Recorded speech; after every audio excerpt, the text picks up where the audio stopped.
All right. Welcome, everybody, to Standing for Truth. My name is Donnie Badinsky, and I am your host and moderator for tonight's epic event, the Great Grand Canyon Showdown. Tonight, we dive into one of the most iconic geological battlegrounds on Earth, the Grand Canyon, a monument of stone, sediment, and scientific controversy. The central question: what does the evidence really say?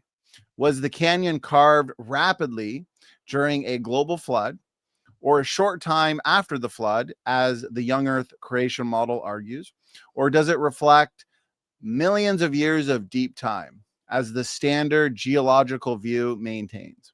Defending the global flood and young Earth perspective, we have Brian Lauer. Defending the deep time interpretation, we have Dr. Dino. Get ready for a clash of worldviews, models, and interpretations, backed by science and sharp reasoning. This is going to be an eye-opening and powerful debate that you don't want to miss. And of course, this debate is brought to you by Standing for Truth Ministries. Let's jump right into it. Gentlemen, I appreciate you guys being willing to enter the debate coliseum to interact with this important topic. And so let's get acquainted, break the ice a little bit before we get into opening statements and the great Grand Canyon debate itself. Brian, let's start with you. Not your first time here, nor is it your first time doing a debate. You're both experienced enough, I think, to give us an engaging debate to remember on the Grand Canyon. So, Brian, tell us, how have you been? And also tell us a little bit about yourself and your ministry. Great to have you.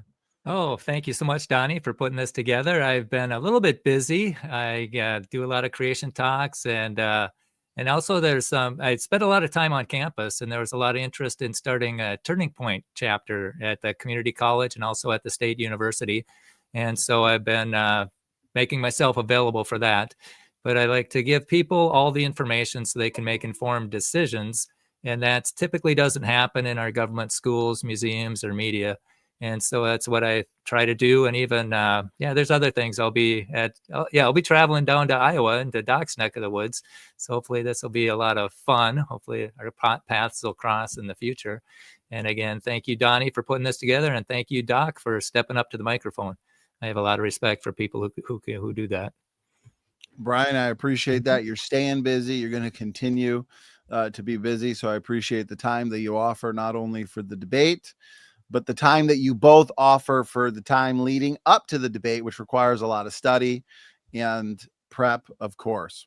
And so, okay, Doc, it's great to have you back as well. Not your first time here on the channel. You've been here for formal debates and open mics in the past.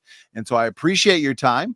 Doc, it's great to have you. Tell us a little bit about yourself and also a little bit about what you do and your YouTube channel. All right, sounds good. Well, first, thank you, Donnie, for hosting this. Brian, thank you for being my interlocutor.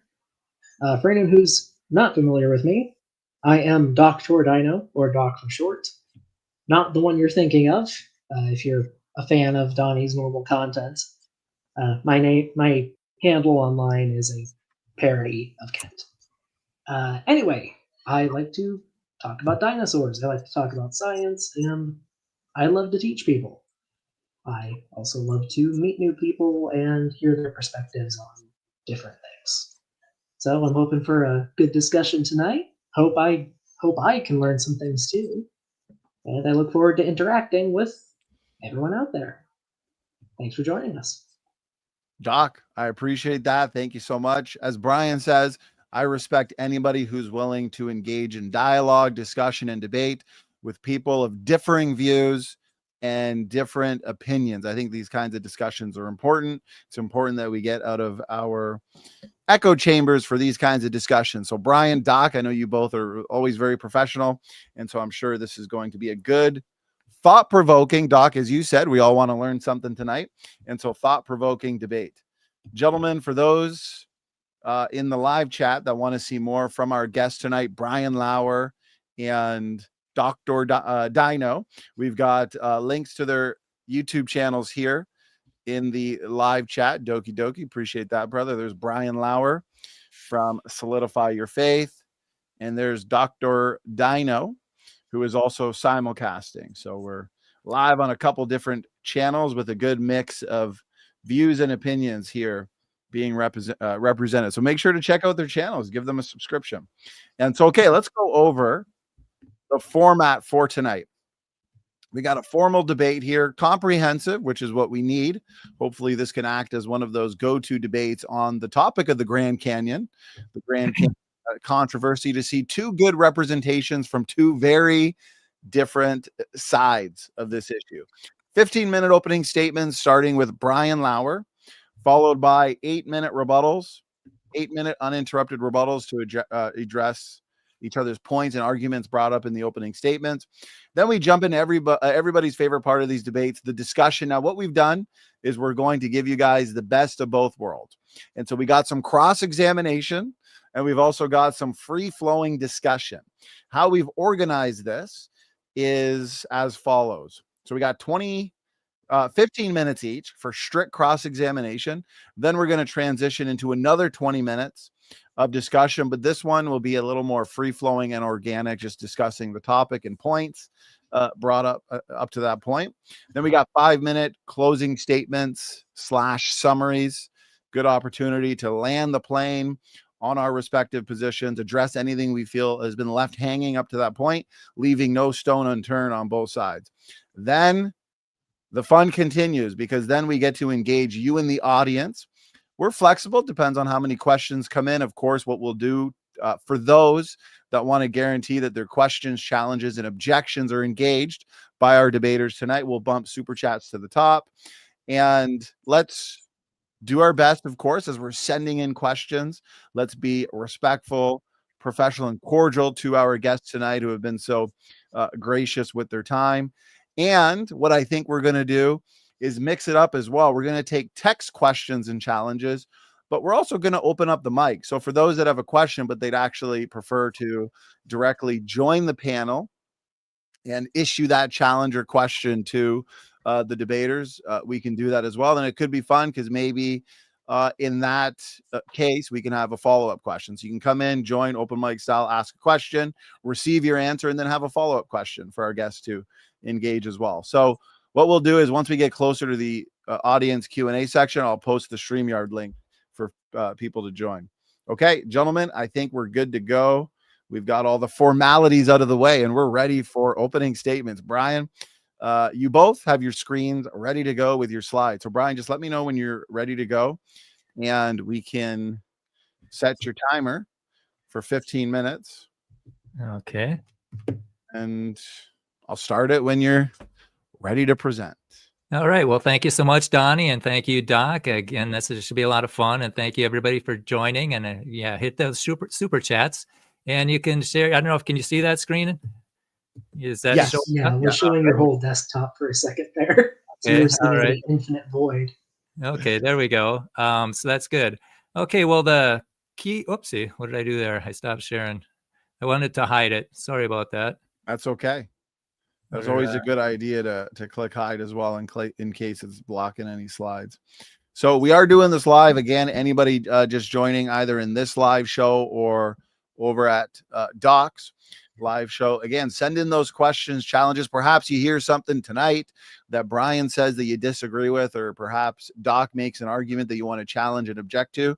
Send those in the form of questions, or plan on joining in terms of an open mic Q&A, and you can directly present your question or challenge. Brian, I see your screen shared again at the bottom. Okay. Feel free to get that ready to go. All right. And clicking hide, definitely beneficial. Is your slideshow still? Yeah, where did that go? We'll have to find. I'll just click on it. All right. Is that it? There we go. Yes, Okay. that's it. Looks all right. good. I'm not touching anything. So we got, all right. Did you want to click hide on the little bar at the, if you just click hide, it shouldn't stop sharing. You should be. It did it again. Oh, I don't know. It's like it's attached or something. Yeah. So slideshow. I'm just not going to do that. Brian, Man, I'm when not. you go to share and you click share screen. Yeah. So if you go to window, you can choose to show just your PowerPoint window rather than your entire screen. Well, you're sharing your entire screen when you do that. Okay, so just go to window. Yeah, that what go you to told me? window and you should see your PowerPoint window there. Let's see. Yeah, I don't. I'll just go to the entire screen. Oh, wait a minute. Yeah, I'll just go to the As you're entire. doing that, Okay. I'll answer a question here. Caden, appreciate the question. Are we allowed to send questions across channel? Yes, in my StreamYard, I've got the simulcast, so I got all the comments from both channels, and I can save the StreamYard link, though. When we get to that point, will be posted in the main chat. So if you want to join that way, you'll have to come check out the main chat. Brian, I see your screen shared again. Okay. And so Well, I'm not going to hide it this time. no problem. Do I still have 15 minutes, or did I lose that? No, unfortunately, now you only got 10 minutes left. So just kidding. You get the full 15 minutes, Brian. Well, it's the least we can do for you. So well, I appreciate everybody's patience. I'm kind of new at this. It's an old dog. All right. Well, let's just dive right into this. Sorry about the delay. And thank you, Doc, again for stepping up. And let's see. The key to Grand Canyon is bulging and cracking 3 times. But in order to cut the Grand Canyon, we got to put some puzzle pieces in place. We got to answer, how do flat layers form without erosion features? They're just laying there like pancakes. And how do flat layers form under slanted layers? That's a tough one. And then how does this 5 to 10 ton quartzite block get lifted up into sedimentary rock? And this is a pothole that's made by flat, fast-flowing waters, but it's on a 2,000-foot cliff 4 miles from the river. And then these are barbed canyons. The red arrows pointing up, that's where the canyons are flowing. But the blue arrow pointing down, that's the Colorado River. That's the barbed canyons. How does that happen? And then if the river carved the canyon, what carved the side canyons? Those are just as deep, but they don't have rivers. And then what about Red Butte? It's 1,000 feet of sediment capped with volcanic rock. How does that get there? Well, to answer all those questions, we need to have a basic understanding of the hydroplate theory, which posits that half of the ocean was inside the Earth at one time. And the water got hotter and hotter, and it wanted to boil, but it couldn't because there wasn't any room to expand, and it became supercritical water, where it's not really water and it's not really steam, but whatever it does, it dissolves things like crazy.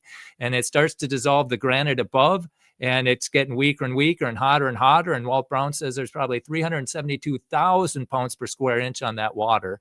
And then finally, the crust got weak enough that it cracked. And the water that crack went in 2 directions, went around the whole world, and came back together on itself like the seam on the baseball. This is the fountains of the Great Deep breaking up. And the water just erupted out of there with tremendous force. And then the granite is getting eroded. Those cliffs are eroding. They're falling in there. That's where we get the sediment for the sedimentary rock. And then those cliffs get wider and wider and wider. And pretty soon there's nothing pushing down on the mantle. So the mantle bulges. And then the continents start sliding. It's like if you had a railroad track and you lift it up, the train's going to start rolling. Well, that's what's happening with the continents. You got North America and South America sliding to the west, and Africa and Europe sliding to the east. And then they keep going until they meet some resistance. And then when the water runs out, they buckle up and form the mountains. And you got these huge compression cracks. And that's what you see in Gunnison Canyon. And for scale, those trees on top of the canyon are 15 feet tall. So there's a lot of pressure. I mean, what force could crush that much granite? Well, my proposal is that the plates on one end stopped because it ran out of lubrication, but the plate on the other side kept on going because it still had lubrication. That's what's going to crush this granite. And those are compression cracks, not tension cracks. Something squished it together. And that's important because you see the same thing in the basement rock of Grand Canyon with the Vishnu schist. Okay, and so then you got the layers that are on the plates that are sliding, and then the basement rock buckles up. And when it buckles up, there's still going to be layers on top of the plate, but it's going to be slanted. And then those other layers, they keep going, and they just bevel it off. That's how you get the slanted layers underneath the flat layers. And then one of them, you see that slanted layer, that quartzite, and then up in the sedimentary rock, that's that block. It just that mud flow lifted it up into sediment, and that's where it sits. How does that happen over millions of years? And that's a 5 to 10 ton block. And it went from down there to up there.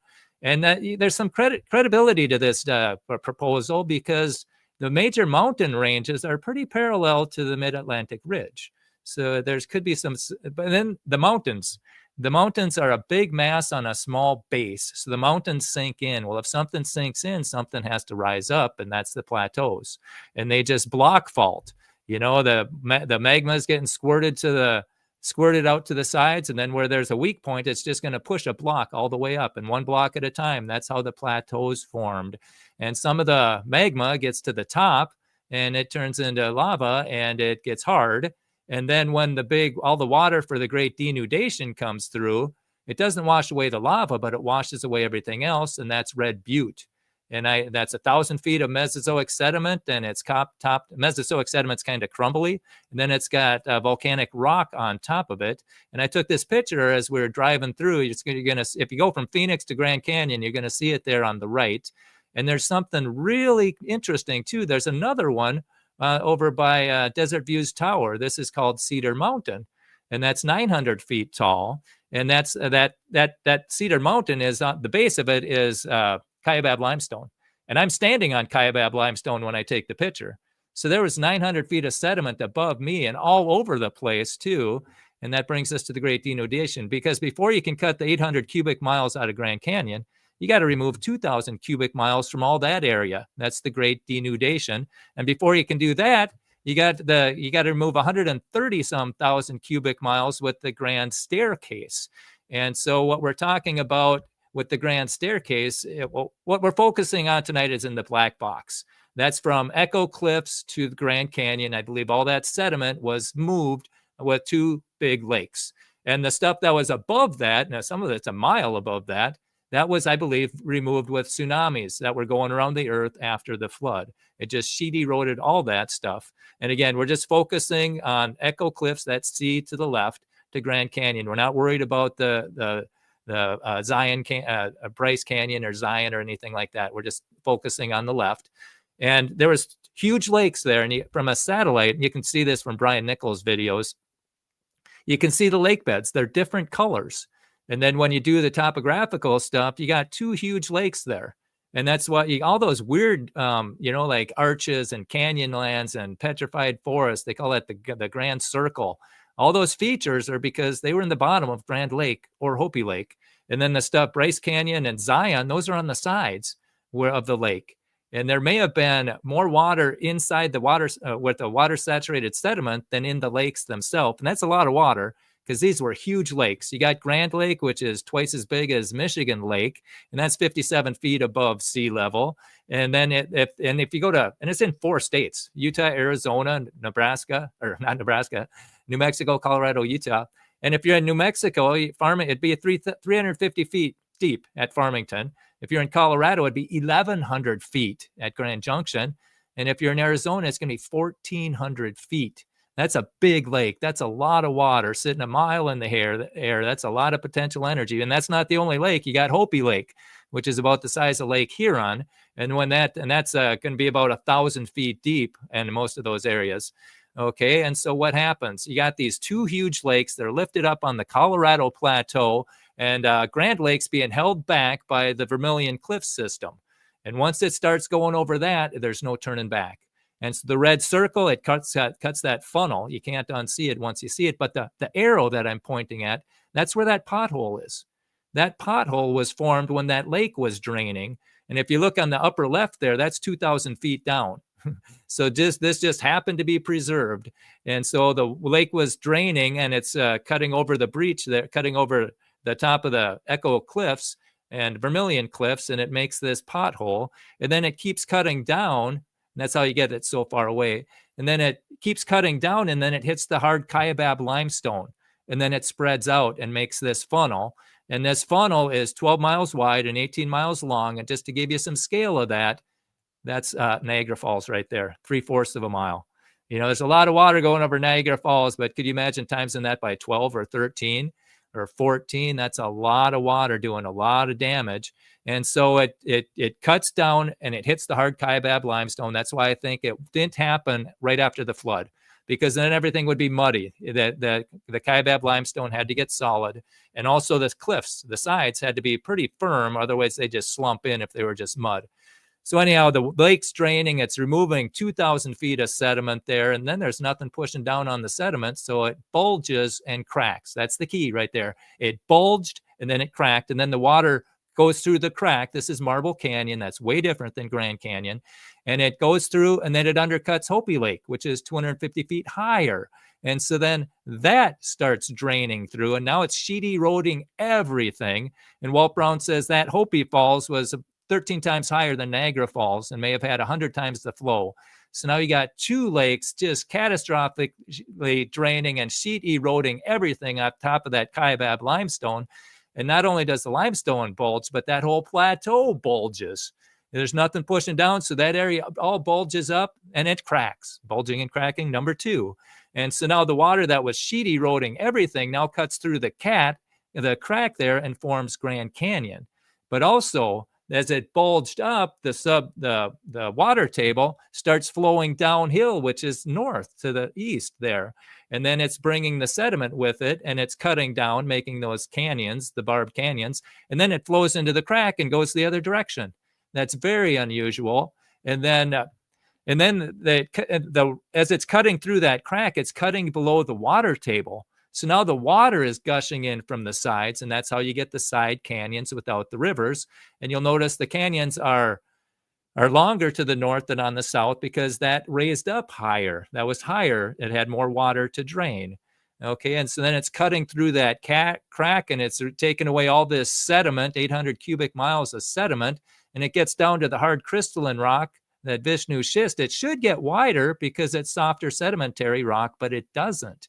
This is what should happen, but it doesn't, because not only there's nothing pushing down on the basement rock, so the basement rock cracks. That's how you get the inner gorge, and that's 46 miles long, and it's up to 1,200 feet deep, and that's the inner gorge, and it's right there where the plateau was. Okay, and so the inner gorge formed, and then where'd all the sediment go? That's big. It went out to the Gulf of California, and that whole area on the floodplain. You know, Walt Brown says 100 or 200 miles to the east or west of the Colorado River, south of Lake Mead, you find big rounded boulders. That means that's a powerful flow because it broke off the sharp edges. And that's surrounded by sand, which means it stopped quickly. Otherwise, the sand would have eroded away. You find large rounded boulders have been found a mile away and 100 feet above the river at Bullhead City, which is way down there. And so then if you want to hear, let's see, a pilot of Bill Wells. He was a fighter pilot, and he also flew commercially, and we interviewed him for the Hydroplate Week of Celebration. That's going to be December 1st to the 6th, and going to hydroplate.org to find out about that. But he says when you take off out of San Diego, then you see the floodplain from the Grand Canyon. And you can find out more about the hydroplate theory. We had a conference a couple of years ago that's on YouTube at the Hydroplate Theory. Brian Nickel has a really good one. You could watch The Origin of Grand Canyon. I think that's the best one out there. And you can see it. And then again, we got the Week of Celebration coming up. So to summarize real quickly, bulging and cracking 3 times. You got these 2 huge lakes a mile up there on the Colorado Plateau. It starts draining over. Grand Lake starts draining, and it cuts down, and then it spreads out to make the funnel and removes all that dirt. It bulges and it cracks. Water flows under that crack, undercuts Hopi Lake, and it sheet erodes everything above the Kaibab limestone, and that thing rises up, and then it cracks, and then it all runs. Oh, I don't have it. Okay, and then it cuts out the canyon. It rises up and it cracks, and then it goes through the canyon, and cuts out the canyon, and then the basement rock bulges and cracks. And so that's the Grand Canyon, bulging and cracking 3 times. Thank you very much. Appreciate it. I will stop sharing now. Brian Lauer, thank you very much for that first opening statement of roughly 15 minutes. To the audience, I appreciate all the energy. I appreciate all the engagement so far. I am all caught up on your questions and your challenges. I also appreciate the fact that they're all largely on topic. So, gentlemen, I think this is going to be a comprehensive debate as we bring in all these questions as well for the Q&A period. That'll help us to further elaborate on the issues at hand. And so, okay, allow me to reset the timer And Doc, I do see your slides down here, so we'll get those up. And whenever you're ready, please let me know. We'll start the timer of 15 minutes, Doc. Alrighty. Well, yes, first, for anyone just joining us now, thanks for joining us, folks. Hope you enjoy. And thanks for Brian for his introduction. Now I'm going to give mine. For anyone curious, I am going to be coming at this from the perspective of more conventional science when it comes to the Grand Canyon. I think our understanding of how it formed is pretty well supported, and I hope by the end of this, you'll feel the same way. So, Grand Canyon, history and formation. Before we get into that, what exactly are we debating? We're debating how the Grand Canyon came to be. And in order to understand how it came to be, we need to study its geology, first of all, which is how the layers that make up the canyon walls were deposited, and how those layers changed over time. Then we can discuss how the canyon itself came to be, and how the Colorado River came to lie at the center of Grand Canyon. So, pretty important question to ask. What is geology? Well, it's the study of how rocks form and change.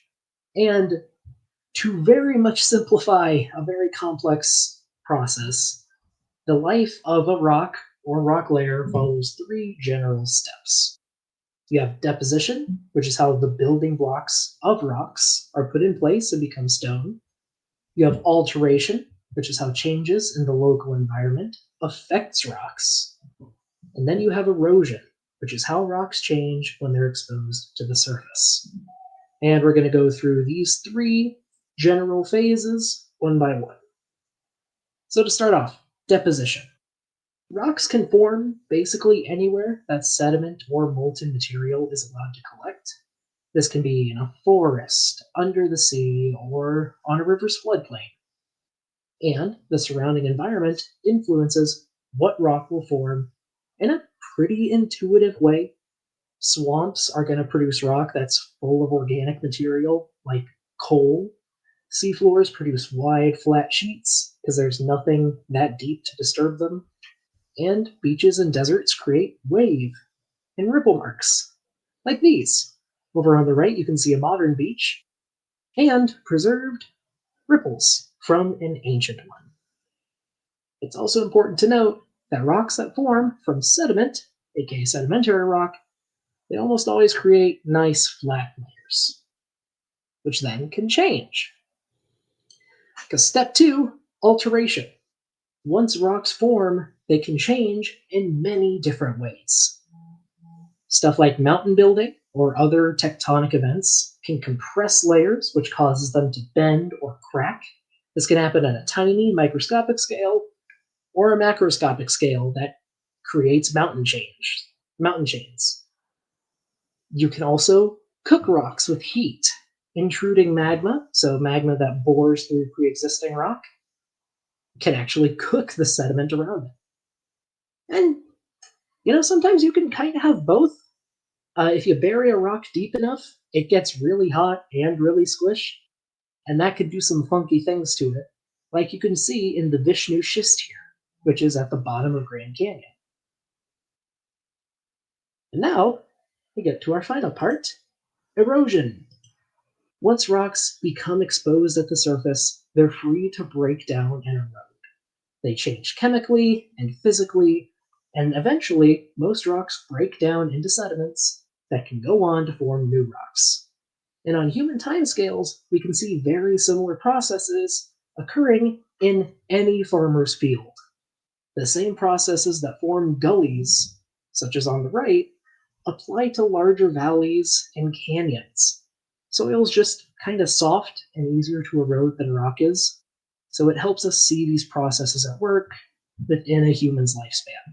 Any farmer can tell you that gullies grow exponentially over time. So those are the basics of how rocks form and how they change. Geology also focuses on in geology, we study this formation, we study these changes of rocks and see, or in, sorry, we study how rocks form and change, and we can look at different rocks and see how they've changed over time. When teaching students about geology, it's pretty common to show these changes in stuff like this block diagram here. These are usually based on real locations with different rock layers, faults, magma tubes, stuff like that. And by following the basics of geologic processes, we can reconstruct the past of an area. Feel free to pause the stream and give this a try yourself. See if you can figure out when each event or rock layer had to form before the others. There is an order here, and you can piece it together. And if you just want the answer, there it is right there. The rocks on screen can't really form in any other way without contradicting the physical evidence. And, well, knowing our basic geology, how does that apply to the Grand Canyon? Well, just like a block diagram, the Grand Canyon has a history we can decipher. Because, in order for rock layers to deposit, they kind of have to have something to deposit on. Remember, most sedimentary rock layers form in flat sheets. So, using our basic geologic principles, what's the order of events? Well, usually rocks aren't good at staying in the air very long, so it's a good idea to start at the bottom. And at the bottom of the Grand Canyon, we have the Vishnu Schist. Schist is a metamorphic rock that comes from clay, basically. And it's usually deposited flat because it's sedimentary. But the Vishnu Schist, as you can see, is very squiggly and squished, meaning it was deposited and then compressed into schist. After that, we have an intrusion, which is volcanic rock that bores through pre-existing rock. You can usually tell this because it'll have pieces of the older rock within it, and you also get little offshoots, like these little spikes here, which I'm hoping show up for people. Anyway, we get that granite, and then we had an event which eroded the rock away. This is called a nonconformity. There's also a related thing called a disconformity. Both of them just mean stuff was eroded. You can usually tell things were eroded in a place because you have a very definite contact. It's usually uneven, and you'll see bits of the older rock or underlying rock in the bottom of the younger rock. And you see this with rocks that are in the Unkar group down here. So they incorporate parts of the Vishnu Schist and Zoroaster granite, but they're tilted. But these are sedimentary rocks, so they were deposited flat and tilted. Then eroded again. Then new stuff was deposited on, all the way up to the Moab limestone, where it's eroded again, up to the Supai group, eroded again, all the way up to the Kaibab Formation, which is where the modern erosion is. If sediment starts to deposit on top of this layer, it will form another disconformity. And again, geology follows fairly basic logic. Rocks don't sit in the air very long. So if you have layers depositing in an area, they kind of need something to deposit on. You can't get the Hermit Shale if the Supai group isn't here. But for the Grand Canyon, this isn't where our story ends. You might notice this big void over here. So, taking a wider scope at the bigger area that around the Grand Canyon, it sits on a large plateau. Based on geologic evidence, the plateau began to rise pretty well after the uppermost layers of the Grand Canyon were deposited. And recalling our basic geology steps, when rock is uplifted, what happens? It gets eroded. For example, a tall dirt pile is going to erode faster than a short pile. The same is true with plateaus, just takes longer. And when a plateau rises, rivers that sit on it will rise too. Rivers with a high grade or angle between the start and the end will erode faster than ones with a lower grade. And the grade increases if the headwaters rise. If the mouth falls, or if the two get closer together. Now going back here, again, Grand Canyon, it's on the Colorado Plateau. It's been uplifted, so stuff's eroding faster. But what else has changed in this area? Well, if we go out west, we find that the Colorado River comes out in the Gulf of California. And, again, according to geologic evidence, this gulf began to open because of a rift zone that runs between Baja California and mainland Mexico. This happened pretty well before the last ice age. And the formation of this rift and the Gulf dramatically shortened the path of the ancestral Colorado, increasing its grade. And then came the Ice Age. See, when ice sheets cover land, sea levels plummet, lowering river mouths. This causes increased erosion and valleys to form. Sometimes we get massive ones. Think of a fjord in Scandinavia. I should also mention that this ice age was associated with increased precipitation levels all across North America, by the way. So let's put all that together. After the rock layers in the Grand Canyon were deposited, the whole area was uplifted. This, along with rifting to the west, increased the grade of rivers in the area. And then an ice age came, increasing precipitation and further increasing the grade of the Colorado River. So we have more water flowing through a shorter area at a faster rate. What would we expect to happen knowing all of that information? Sounds like a pretty great way to make some pretty grand canyons. And this is something I really want to drive home. The Grand Canyon is big and it is spectacular, but it isn't unique. The entire area is filled with canyons, and we see similar ones all over the globe. We pretty well know how these form. Now, before I'm done, though, there are some things that I want to address. First, there are still mysteries to be solved. As I'm sure Brian will point out, there are still questions about the Grand Canyon's formation. Things we don't know about, such as the exact timing of certain events. But the broad strokes of its formation are not debated in geologic circles for pretty good reason. We know how canyons form. That said, I also want to say I don't know everything. I'm sure there's going to be many great questions tonight. I'll try to answer as many as I can, but I don't know everything, nor do I claim to. If you're interested in learning about geology, I would highly recommend you to reach out to your local university's geo department with questions, especially a geomorphology professor. They will talk your ear off for as long as you care to listen. Oh, and because I know my opponent and Donnie's audience, I do want to mention faith really quick. In this discussion, I want to focus on the geology of the Grand Canyon and its formation. I don't want to debate theology.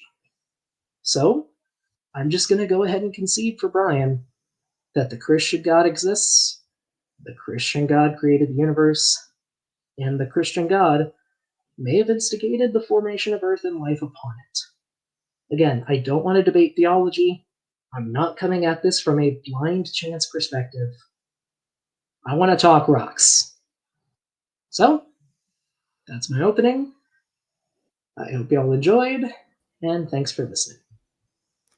Doc, thank you very much for that first opening statement of 15 minutes. Gentlemen, I appreciate the work and time that you both put into the construction of those opening statements. Clearly, we have a lot of points and arguments to respond to and interact with in a fast-paced rebuttal. And so rebuttal time is 8 minutes. Before I hand it back to Brian, though, I do want to remind the audience that we will be having an audience Q&A once we're done with the main portion of tonight's debate, opening statements, rebuttals, cross-exam discussion, and closing statements. So please continue sending in those questions and challenges. And right before the audience Q&A starts, I'll post the StreamYard link for those that would prefer to directly join the show, as long as you're going to be professional and respectful to our guest tonight, of course, to present your questions and have a little back and forth discussion with them. Okay, Brian, whenever you're ready, we have 8 minutes on the clock for a rebuttal, and I'll start the timer on your first word. Okay. Can I share my screen? Let's see. Can you see that? Yes. Okay, good deal. Well, what we've just seen are two interpretations of a fact. Grand Canyon exists, and there's the government conclusion is that it was formed slowly by a little bit of water and a lot of time. And the hydroplate conclusion is no, it formed quickly by lots of water and a little time. And we need to caution everybody because the government conclusion, they try to erase the line between the conclusion and their fact. And this science book, college textbook warns us about that. It says, separate facts from conclusions. A fact is a verifiable piece of information, whereas a conclusion is a judgment based upon the facts. The news media often mix facts with conclusions without indicating which is which. Well, so does the science book, and so does the Grand Canyon webpage. This is what it says. It says the National Park Service. It says the park is dominated by the spectacular Grand Canyon, a twisting 1 mile deep, 277 mile long gorge formed during some 6 million years of geological activity and erosion by the Colorado River. Did you catch that? There's a fact there that's verifiable. It's 1 mile deep and it's 277 miles long. That's a fact. That's verifiable. But then they just put a conclusion in without telling you. It formed during some 6 million years. They don't know that. That's not verifiable. They can assume that, but it's not verifiable. That's a conclusion, not a fact. And you have to watch out for that on all these placards and textbooks and museums.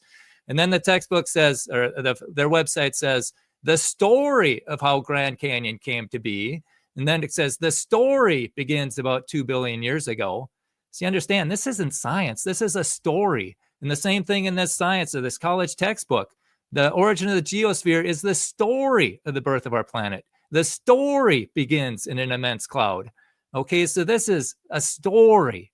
And if you've missed this part of the book, you're going to think you're learning science, and it's not science. You know, the National Academy of Sciences defines science as the use of evidence to construct testable explanations and predictions of natural phenomena, as well as the knowledge generated through this process. So if it's not testable, it's not science. And then the website goes on to say, scientists know that the Colorado River carved Grand Canyon. They don't know that. They didn't see that. There wasn't a scientist there with a tablet and a textbook, you know, a notebook saying, oh, it eroded this much for 6 million years. They don't have that eyewitness account. They believe it. Yeah, they believe it. I know. Yeah, they can think that, but they don't know that. And then it goes on to say that the Kaibab Plateau, a high point through which the river gingerly slices, poses a problem for geologists. And I thank them for pointing this out. What's the problem? Water certainly doesn't flow uphill. That's a problem. And we'll get to that. And then it says, while keeping these few accepted chapters in the Colorado River's history book in mind, they come up with some hypotheses. So there's 4 Colorado River or Grand Canyon hypotheses on the government website. First is the Little Colorado River hypothesis. In order for this theory to work, the ancestral Colorado River would have needed to flow eastward over the Continental Divide. So let's take a look at that. There's Grand Canyon in the box. There's the Continental Divide. And this is a really neat website. I encourage it. You get wherever you tap, you can see, you get the elevation. It's en-ustopographic-map.com. And right there, I'm tapping on the river as it flows into the Grand Canyon. It flows in at 3,100 feet. And here's the Continental Divide over in New Mexico. That's at 10,000 or 5,700. Yeah, water doesn't flow uphill. It's not going that way. And then, so throw that theory out. And there's the northwest flowing river hypotheses. In order for this to work, the Kaibab Plateau couldn't look quite like it does today. Unfortunately, no sedimentary deposits have been found to support the theory. So to throw that theory out. And then the spillover theory, and I agree with this one. The catastrophic draining of ancient lakes, I agree. But then it says the Colorado River was temporarily dammed behind the Kaibab Plateau. They got the lake in the wrong spot. It's not going to flow through the middle of the plateau. See, in that dark place with the Grand Canyon going through it, that's the Kaibab Plateau. And the water flows in at 3,100 feet and it flows out at 1,200 feet. And it can't flow uphill. And then the north rim is 8,000 feet and the south rim is 7,400 feet. If that's holding back the lake, it should have flown out the bottom. that's 6,400 feet. Or at the top, that's 5,300 feet. And so that it doesn't work. That's not the right place for the lake. It would have gone around the north, not through the middle of it. And then it goes on, and then it's got another theory. It's a collapse of groundwater karst system. It's a very new idea, and it's still being developed, so they don't have evidence for that one either. And if you want to see all the theories and proposals, you can go into page 237 of the PDF that's online at hpt.rsr.org. You got the proposals on the top and the features on the side, on the left. And then red is no, yellow is maybe, and green is yes. It explains it. And if you look on the column way to the left, the hydroplate column, it's green all the way down. All those features matches it perfectly. And the rest of them are red and yellow. And again, all the way down, it's green. And these people should be able to look at all these at the museums and at the Grand Canyon so they can think. Otherwise, they're just memorizing. And if you want to see more problems with the Grand Canyon, with the river covering the canyon, you go into Real Science Radio, rsr.org, and search Grand Canyon Month. And so what we have here is the fact, and we got two different conclusions. Was it slowly or was it quickly? And people should be able to look at them. And that's how I'd like to close with this. We should do what Dr. Thomas Chamberlain said. He warned researchers not to let one hypothesis dominate their thinking. Instead, they should always have or seek multiple working hypotheses. So then they can sharpen their analytical skills and develop thoroughness and reduce biases and think independently. Otherwise, people just memorize and conform. And that's what my goal is, to get people to see multiple theories, not just one. Because if you just agree with the consensus, my goodness, what a train wreck that is. You know, the guy who figured out, Ignace Semmelweis, he figured out you should wash your hands after doing an autopsy, but it went against the consensus, so he was ridiculed. And so we'll just leave it with that. Again, if there's 4 theories on the Grand Canyon website. I'll stop sharing right now. And to just summarize real quickly, there's 4 theories on the Grand Canyon website. None of them work. I submitted this one for the hydroplate theory, but they haven't put it up. And I encourage more people to start pointing it out to the web, pointing it out to the service. Let's have more than one theory so we can think. I'm done. People should be done memorizing and just swallowing what they spoon feed us. Okay, so thanks so much, and I appreciate your attention. Brian, thank you very much for that fast-paced rebuttal. You blink and it's over. These rebuttals go by quick. And so, gentlemen, great job so far. I'm really enjoying this. As Doc said at the end of his opening statement, we're here to talk rocks. This is what I like. So, okay, let's transition into Doc, your rebuttal. 8 minutes, whenever you're ready. Please let me know, and we'll start the timer on your first word. Go ahead. Okie dokie. Well, I don't really have any visuals to share. I do feel like noting, Brian, your rebuttal didn't really feel like a rebuttal. It was more an extension to your intro. I'm hoping I can hear some pushback on some of the points I brought up in my opening. As for yours, I kept notes. So starting from the top, how do you get slanted layers below flat ones? The slanted layers were deposited and then slanted. And that's not just an off-the-cuff inference. The entire area in rocks of similar age is buckled. We have evidence of multiple island continents colliding with North America very, very long time ago, which caused a lot of the layers to bend and buckle and slant. This happened with the Mission schist. It happened with stuff on top of it. And yeah, they tilted, then they were eroded flat, and new stuff was deposited on top of them. You asked a couple times, how do you get inclusions, which are pieces of older rock in newer rock? Well, it's pretty simple. The newer rock is made of older rock. And if the older rock is around on the surface, parts of it are going to erode and get reburied. It happens. You can see this in rivers where you'll see pieces of rock from cliffs upriver in point bars. They just keep getting buried. It happens. How do you get potholes 100 feet above a river? Well, I don't know where exactly that picture was taken, but it looked like a sedimentary rock. A lot of sedimentary rocks are pretty susceptible to erosion, and you get potholes like that all the time. I'm from eastern Iowa originally. That's how you get caves. It happens. How do side canyons form? So canyons along the side of bigger canyons. When you have a canyon forming, you also have water flowing down the sides of that canyon, and some places are going to be more susceptible to erosion. They're side channels, they're gullies. You see them in every valley, everywhere. Again, the Grand Canyon is exceptional in scale, but it isn't unique. It's just a big canyon. You also asked about Red Butte, which is a layer of Mesozoic rock capped with volcanic rock that rises above its surroundings. That volcanic cap is going to be made of much more resilient material than the Mesozoic rock that was surrounding it. So it protects the Mesozoic rock directly under it. That's also how you get hoodoos and arches, actually. In Arches National Park, they're arches of resilient stone on top of weaker stone, and the resilient stone helps protect them. How these form is pretty well understood. You also brought up hydroplate as a major explanation for a lot of things. The reason why we don't accept hydroplate is because the physics that would require it to work can't happen on Earth. People who are better at math than I have done the math on how much friction and heat would be generated as the continents move at the pace you are requiring. Earth would be a ball of plasma. We can't handle the heat that would produce from friction alone.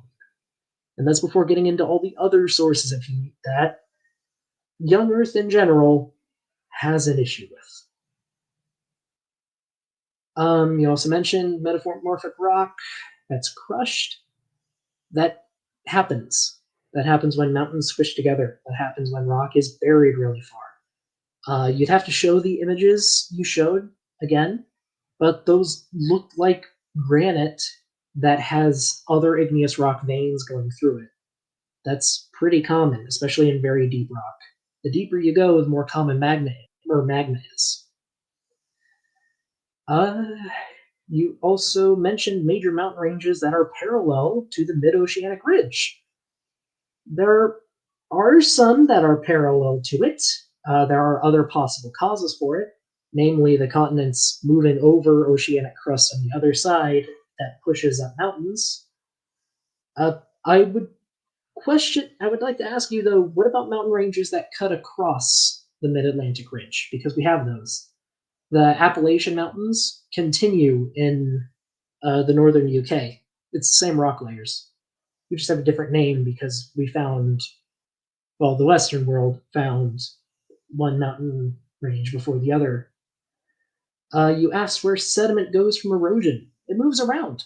Rivers are very good at transporting sediment, and they deposit it wherever they go, at least wherever they're not eroding. In particular, the Colorado River has floodplains going all the way from the last canyon to the ocean.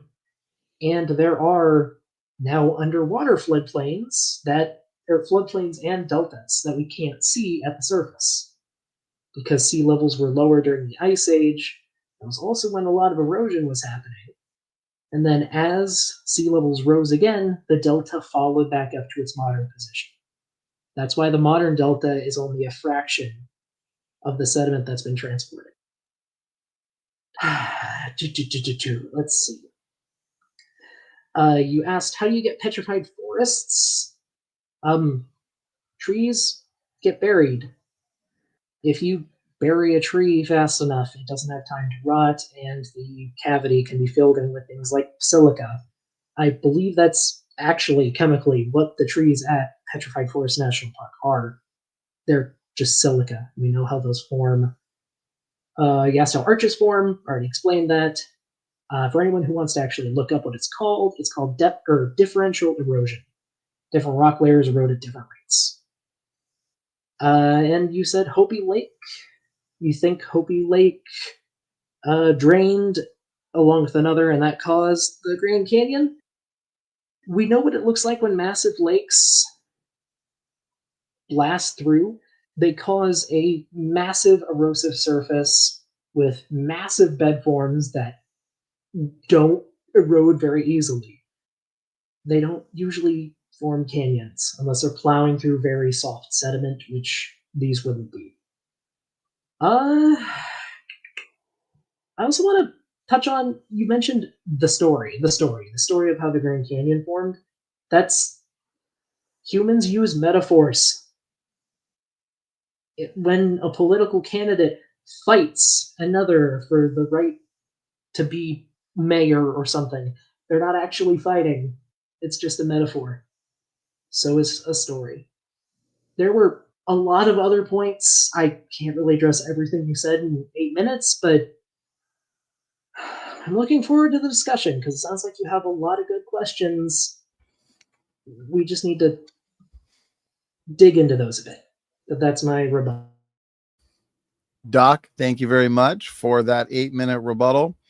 Gentlemen, that concludes our opening statements of 15 minutes and rebuttals of 8 minutes. Again, plenty of points, arguments, and questions on the table to now directly engage in our cross-examination portion of tonight's debate. So what we have here in terms of format is we have each speaker. You both get the opportunity to directly question the other for 15 minutes each before we transition into more of a free-flowing dialogue on the topic. And so feel free to question each other, challenge each other's claims, and clarify key points, especially for the audience sake. Now, since it is strict cross-exam, let's do our best to keep the questions sharp. Obviously, a build-up to the question is okay, but not too much of a build-up. We don't want mini presentations here. We want to keep the answers focused and the exchange respectful, but of course, nothing wrong with a little energy as well. So here we go. Let's have some fun. Doc, you just ended with your rebuttal. So what we'll do is give Brian the first 15 minutes to lead the way in cross-examination, and I'll start the timer on Brian's first point. Okay, thank you, Doc. The Colorado River flows into Grand Canyon at 3,100 feet and flows out at 1,200 feet. How did it cut a canyon? The rim's 8,000 feet.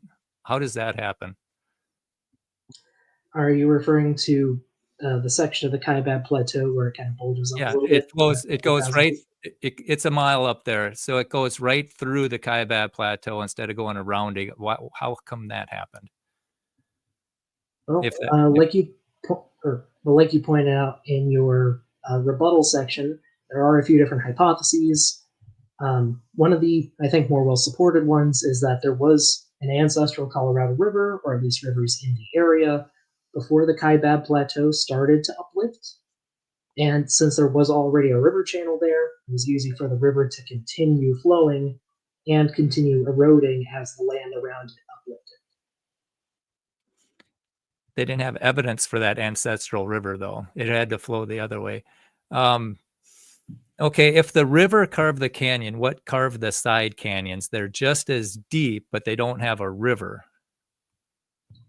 A lot of that is water running down the sides of the canyon. But Arizona also just tributaries. Arizona is the fourth driest state in the union. Where'd all the water come from? It is currently. It does still get rain. There are also aquifers that feed into the Grand Canyon that bring water, which comes out through the sides and comes down. And also during the last ice age, there was increased precipitation all over North America, which would have lent the Colorado a lot more water than it has right now. What caused I don't know the exact estimates off the top of my head, but they're substantially higher. What caused the ice age? What caused the last ice age? Yeah. Let's see. I believe most of it is considered to be due to subduction of, It's complicated. A big part of it is CO2 levels steadily dropping throughout the Cenozoic. As CO2 levels get lower, different effects such as Milankovitch cycles, which are patterns in the wobble of Earth's tilt, have a stronger and stronger effect on global climate. Once that happens, you can start getting ice at the poles, and then you can enter into a feedback loop, which is supported by geologic evidence. So once the ice age started, why did it stop? That's a complicated question. I don't recall off the top of my head what the current accepted hypothesis is for why it fully stopped. Okay, how did barbed canyons form? Those are the canyons that are forming to they're flowing to in Marble Canyon. They're flowing to the northeast, and yet the Colorado River is flowing to the southwest. How did those form? Well, I mean, I'll just say that side canyons form in all directions. They can go in the direction of river flow, they can go away from the direction. If you look at the entire Grand Canyon or many other canyons, you'll see barbs like that. But not flowing the other way. It's flowing the opposite direction as the flow of because I mean, just think this through. You got a table and it's flowing this way, and yet you got a crack that's in the table and it's flowing the other way. That's what they couldn't. Anyhow, do you want to take? Rivers and streams flow in the path of least resistance. The local resistance can be different than the overall resistance the larger river is affected by. Okay, how does a little river cut a canyon 10 miles wide? Well, you got to remember it didn't start out as 10 miles wide. The Grand Canyon would have started out smaller and grew over time. We know this because it's still eroding, it's still growing. As the canyon starts to form, the sides are going to erode more and more and more. You do also get, like I mentioned, increased precipitation during the Ice Age, and just canyons expand. There are canyons larger than the Grand Canyon. Why aren't there Grand Canyons all over the world if it's just a river cutting through the sediment? Why aren't there Grand Canyons like that everywhere? There are. Does the Mississippi have one? Mississippi does have a rather large river valley, but no, there are larger canyons all over the world. But shouldn't every river? I mean, the Colorado River is not the mightiest river out there. Shouldn't like the Hudson and the Ganges and the Congo? Shouldn't they all have big canyons like that? Not every river is the same. The Colorado River goes from a fairly high elevation to a fairly low elevation. It used to have a lot more water flowing through there, and the area has been in a constant state of flux. It's in the perfect place for canyons to form, as evidenced by all the other canyons in the area. So what eroded the 2,000 cubic miles above the Grand Canyon, the Great Denudation, and left Red Butte and Cedar Mountain? What got rid of all that sediment? Water, wind, and gravity, the same things that erode most places. What kind of water? I agree that it was water, but where did your water come from to get rid of all that sediment? Well, some from the Colorado, but also just other streams and smaller rivers in the area. But that should cut a valley. It shouldn't sheet erode it all. That depends on what rock it's interacting with. The Kaibab limestone. The Kaibab limestone is apparently more resistant than whatever was right above it, as evidenced by it still being there. So how did the lava get on top? Of Red Butte? Yeah. I would have to look up that specific lava flow, but generally lava comes from below, and when lava comes up, it forms a dike, which is a vertical lava shaft. Once it reaches the surface, it spreads out over an area. We might not have the dike preserved if all the surrounding material is gone, but in that specific area, it's stuff that would have flowed out from the dike. It's called the sill. Why are 2 layers of the geologic column missing at the bottom of Grand Canyon? It's actually missing 7 of the 12 layers. The top ones maybe got eroded off, 5 of them. Okay. But the second and third from the bottom are missing. What happened to them?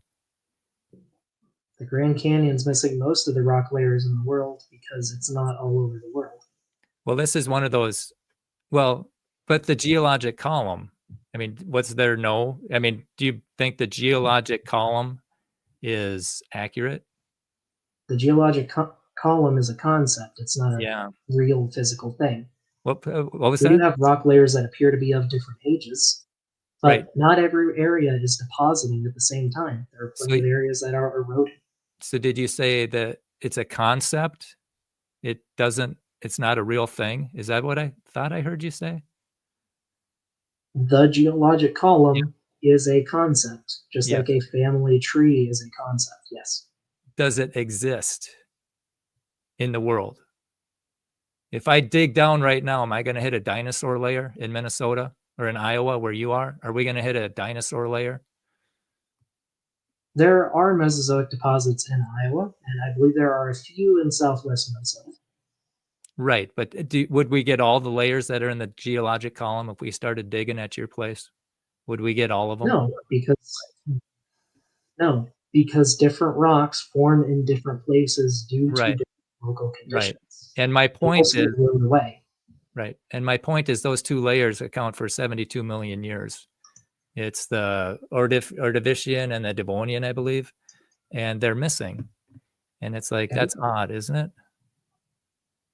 And then you got the you got the Schnebly Formation in between the Coconino Sandstone and the Hermit Formation, 270 miles away from Grand Canyon, but it's not there in the Grand Canyon.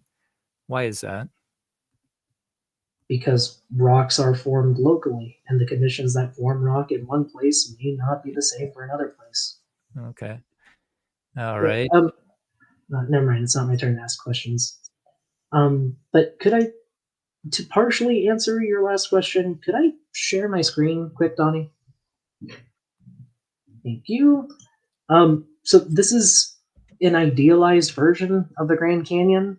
It's not like this for its entire length, but we have known erosive surfaces between different layers. We have erosive contacts. So there may have been rock deposited there from the times you're asking about, but it has since eroded away. Why aren't there any erosion marks between those layers? They're laying there like pancakes. Wouldn't it rain? You know, when you look at the top of the Grand Canyon, there's erosion up there. There's gullies cut into it. But when you look at the layers of Grand Canyon, there's no gullies. It's just flat. Why is that? There are erosion marks between some of the layers. Some of them are more gradual transitions. Well, they're not on that picture. They're not on that picture. Maybe it's not showing up super well. I'll try to expand it. But there are red lines on the image. Those red lines are disconformities and unconformities. Those are erosive surfaces. Yeah, those are places where rock has eroded. But there should be a valley, you know, like you were talking about rivers cut down. Where's the river? Where's the erosion marks? We do sometimes find those in contacts between rock layers. Where did all that not drawn here on this chart, but they do exist. Where did all that sediment come from? How come it's so sorted so purely? What do you mean by purely? Well, you got the Coconino limestone, you got the sandstone, and it's very distinct. And it's very evenly mixed with cementing agents. So where did the sediment come from to make it? And how did it get so evenly mixed so that there's not hard parts and soft parts, but there was something that mixed it all together? Where did the cementing agent come from to make those layers? And how did they get laid down so flat? So, okay, there were a couple questions in there. First, I'll just say, on the diagram, for simplicity's sake, they do look fairly uniform. If you actually get up and look at the rocks in person, there are different individual layers, usually due to environmental shifts, environmental changes. Within the Tonto group, there's a mix of fluvial and lake deposits and desert. Like, there are mixes of different rock types within each layer. Okay, and these layers are not just there in the Grand Canyon. They go all over the continent, and they even find them all over the world. How do you lay down These worldwide sediment all at once, like pancake dough? These specific layers are not found all over the world. A lot of them are found spread throughout the southwest US, but not throughout the entire world. Like They're I different rocks believe of it. different age. Yeah, there are worldwide layers, though. How do you lay down worldwide layers of sediment all at once? The only worldwide layer I can think of is the KT boundary, but even that's not preserved all over the world. We just find scraps of it in rocks of the relevant age. Well, Tim Clary's done some research on it. He wrote, what's that book? Something in Stone.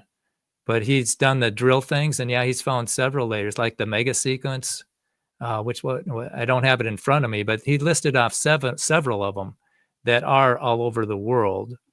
And how would you lay down layers of sediment like that all over the world if you don't have a worldwide flood? I'm not familiar with the research you're describing, but again, a lot of these rock layers are fairly localized to the southwest US. There are some cases where no, like the Coconino sandstone that goes all over it's pretty much continent wide. I wish I'd have a slide. I know the Coconino goes as far north as northern Wyoming. I don't know its eastward extent, but none of these are worldwide, and that's true for most rock layers. Okay. Well, I'm if I can find a slide, if I find the slide, I'll show you, and maybe that, but I don't want to take time on that right now. How did that? Sure. How did that? Or just send me the paper. Yeah. For the first round of cross exam, gentlemen, it's going great so far. By the way, I really like the flow. 1 minute left. How did the funnel form south of Page, Arizona? The funnel between Echo Cliffs and Vermilion Cliffs. Those form all the time in sedimentary rock layers. We don't see funnels like that everywhere. 18 miles long, 12 miles wide. Well, do you have a picture of the funnel, you mean? Because maybe I'm thinking of a different thing. Yeah, if you want to share. Oh, I can share the screen real quick. Let's see. Hopefully I can find you. Okay, I'll share the screen, and that'll be my last question.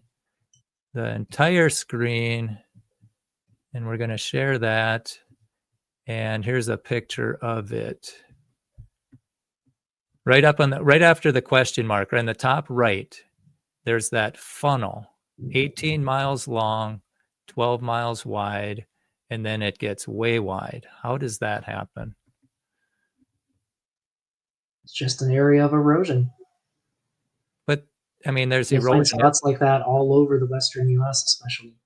It's just an area of erosion. Can you show me another funnel 18 miles long and 12 miles wide? Yeah, the Mississippi. It has funnels like that feeding into it from all over. Not between it's 2000. Just an area where a river is down cut through an area. Those cliffs spread out and then down cut more. Those cliffs are 2,000 feet high.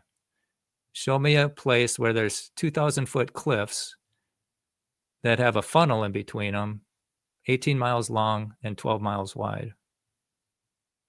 I don't see them. I don't see them all over. Sure, they exist. Rivers down cut. They're very good at it, especially if they're funneled into a confined area. Okay. All right. I will stop sharing, and I think I'm probably out of time then, Donnie, huh? That is 15 minutes basically on the dot. It's like you guys have done this. Thank you, before. Doc. Very good. I appreciate that, Doc. Thank you, Donnie, and thank you, Doc. Yeah, that was an excellent first 15 minutes. I appreciate the flow. The questions were quick. The answers were specific. They're on target. And for that reason, you guys moved along smoothly, kept it engaging. So what we're going to do now is reset the timer. And Doc, this time you have 15 minutes to lead the way in cross-examination. I'll start the timer on your first point. Go ahead. Okay. Let's see. I'm not really sure. Well, I am curious. So Brian, in your rebuttal, you mentioned major mountain ranges that are parallel to the mid-oceanic ridge.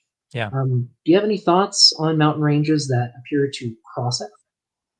Well, I don't think they crossed it. I think what you're talking about is the area of the Atlantic that slid away.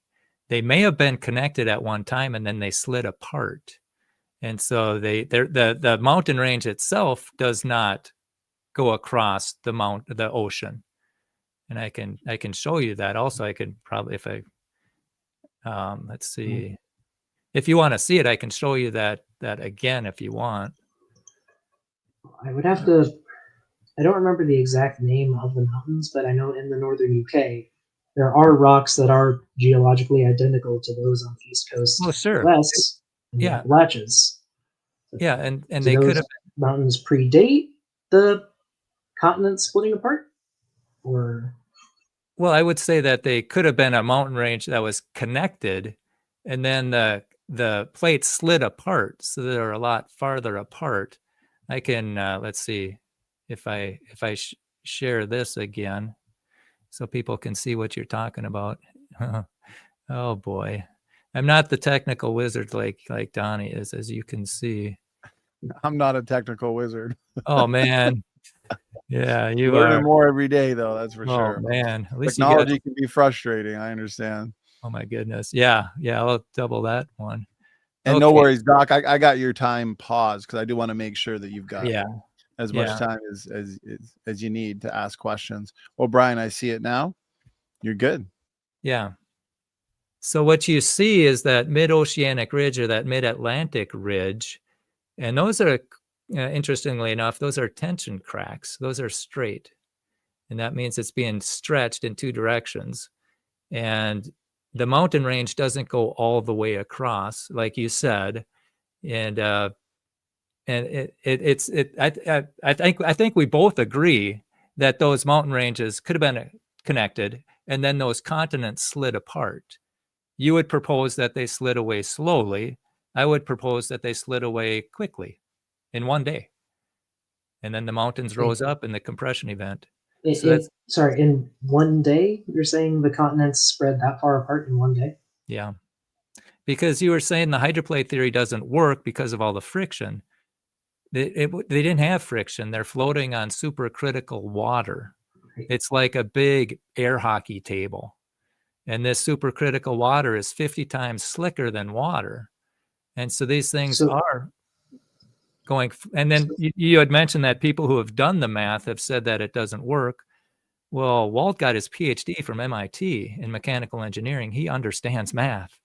And it was in the heat transfer division. He really understands math. And he's saying that it sounds crazy, but when you look at the evidence, it fits. And then he goes on and he makes accurate predictions. And I think theories that make accurate predictions should not be kicked to the curb. And that's all I'm trying to do tonight, is to bring another idea up for discussion so people can think. So the problem is the friction doesn't just come from the continent sliding around, though that is a big factor. Rock sliding on top of water, even assuming it can do that, is still going to generate friction. Just water moving generates friction. Well, this is supercritical water. Evidence of what's the evidence of this supercritical water existing beneath the continents? Well, it's coming up today. It's still coming up. They find it in the Atlantic Ocean coming up at 867 miles or 67 degrees. It's coming up in the Gulf of Mexico. Supercritical water does exist, and it's coming up in the bottoms of the ocean. Are you talking about hydrothermal vents? Yeah.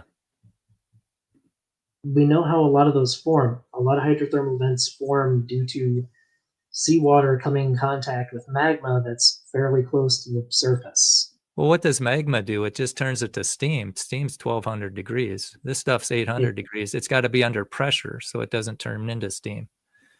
It doesn't just turn into steam. Especially if it's under pressure, it can stay liquid. But the point is, we know where that water is coming from. It comes through the oceanic crust, hits the magma, and then rises back up. We can. But how does the water get that far down? How does the water get down there to hit it? through aquifers and through soaking through the sediment. They find stuff over 5 miles deep. They got those boreholes in Germany and in Russia, and they expected to find, they didn't expect what they were predicting, but they found hot salt water with crushed granite. And water can't get more than 5 miles deep because there's so much pressure, it seals it off as putty. So how do you get water below that? Water is pretty good at getting low. Not through putty. I mean, that's why you can't have a cliff. That's why you can't have a cliff 5 miles high on Earth, because it crushes it below. It just kind of turns it to putty. Okay, then. Let's see. I did have a question. So you brought up how there are competing hypotheses for how the Grand Canyon formed. Is that do you think that's a problem for the standard geologic model, that there are multiple hypotheses? No, I think there should be multiple hypotheses. The problem I have is they don't let people see them. They just got the river carved the canyon. That's the only one that they let people see. I think they should say the canyon made the river. That's another one. And so multiple hypotheses is a good thing. The challenge is you just get one dominant hypothesis rammed down everybody's throat at the Grand Canyon with their placards and their websites, and the textbooks. And I think that's a bad thing. I think there should be opposing views, so then kids can think instead of just memorize. It would help them to have critical thinking skills.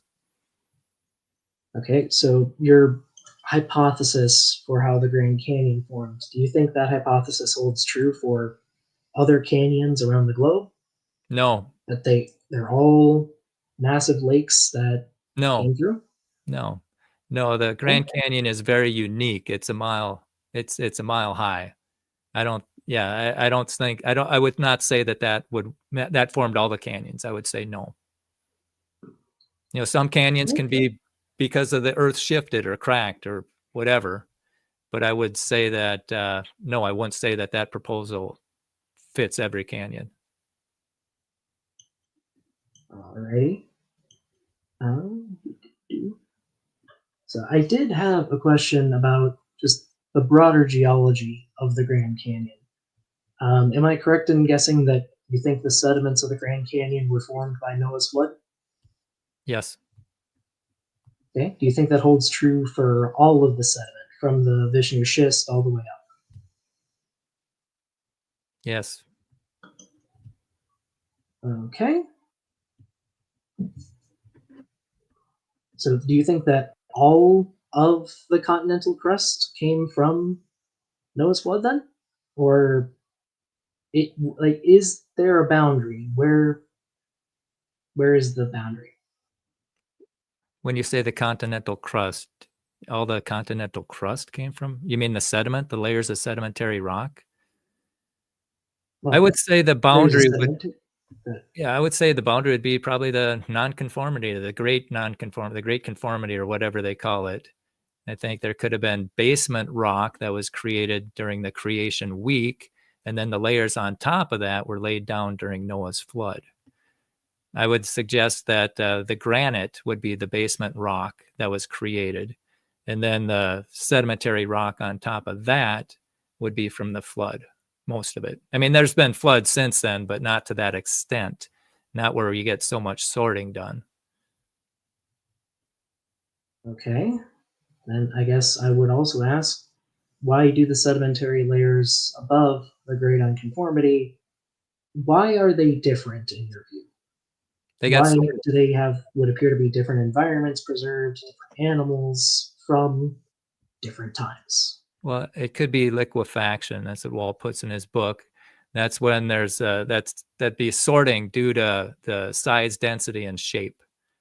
And if you put a bunch of mud, sand, clay in a bottle and shake it up, it's going to settle into its different densities. And with the flood going on, you got the plates that are vibrating up and down as the water's shooting up. It'll slam down and build up pressure, and the water will shoot up. So the plates are vibrating. Plus, you've got these big waves going across because there's no continents to stop the waves. And so the sediment in there is going to be in this constant state of flux, and then it's going to naturally sort out by density, size, and shape. And that's how you get them so flat. I mean, that's how you sorted them. And then there was cementing agents in the water that were mixed together in the subterranean water chambers. And then when the sediments dried out, the cementing agent stuck them together. The sand dunes aren't turning into sandstone. They need a cementing agent. And that's how it got so smooth. It got sorted so pure and got mixed up so well that it turned into stone. So let's start with density and I guess grain size sorting things. Yeah. So from the explanation you just gave, we should have the biggest, densest rock at the bottom and the least dense, smallest grain stuff at the top. Well, in the Grand Canyon itself, we have, just going from the top of the Great Unconformity, we have sandstone followed by shale, followed by limestone, followed by mixes of sandstone and shale, and river deposits that include gravel. There is no gradient there. Well, they're not sorted by grain size. They're not sorted by density. Keep in mind, that's a mile. Keep in mind, that's a mile of sediment. And it could have got, there's these few layers could be got laid down and a few more layers, because fast flowing water can lay down sediment quickly too in layers. You can lay them down all at once if it's going like in Mount St. Helens. When that blew up, it laid it laid down a whole bunch of sediment that were laminated. They weren't laid down over millions of years. They were laid down in a pyrostatic flow or whatever they call it. And it got sorted. They were in layers.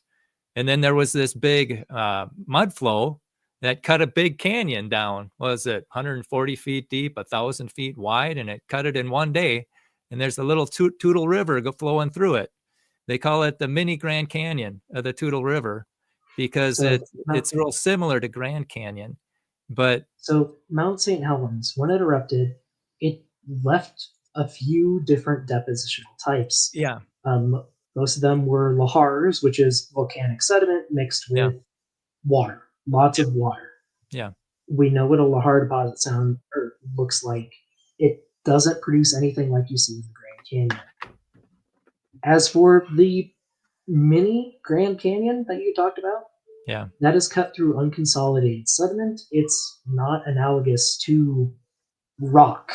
Right, but if we want to see it cut it, we'd come by and say, see that little river cut that big canyon over millions of years. But we saw it cut it, and we know that didn't happen.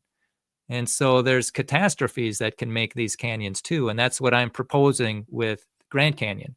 There's a big catastrophe. So we can, in geology, we acknowledge that catastrophes can happen, but we can recognize them. We would understand that canyon was carved by a lahar deposit. Well, it was caused by a lahar. We also know what massive flood deposits look like. They don't carve a canyon like Grand Canyon. It would burrow towards the nearest low point. The Grand Canyon doesn't. It meanders. Well, it goes straight down with Marble Canyon, then it makes a big right-hand turn. Why did that happen? And why did it flow through that plateau instead of around it? Oh, no, wait, you're asking questions. So I'm sorry. Just disregard that. Say objection, and then Donnie can say sustained, and then you can go. Yeah, objection sustained. But I want to go back to the rock layers in the Grand Canyon. Okay. They're not sorted in the way you said they would. And the way there were multiple depositional events, if there was a global flood, we should see those same depositional events occurring the exact same way all over the globe. But we don't see that. Sure we do. Why are they localized? Well, no, we see worldwide sediment.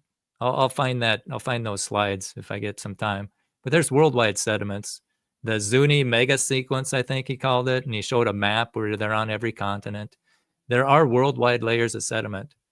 and something in stone. But anyhow, yeah, you go into ICR, Tim Clary, he's got a lot of good research.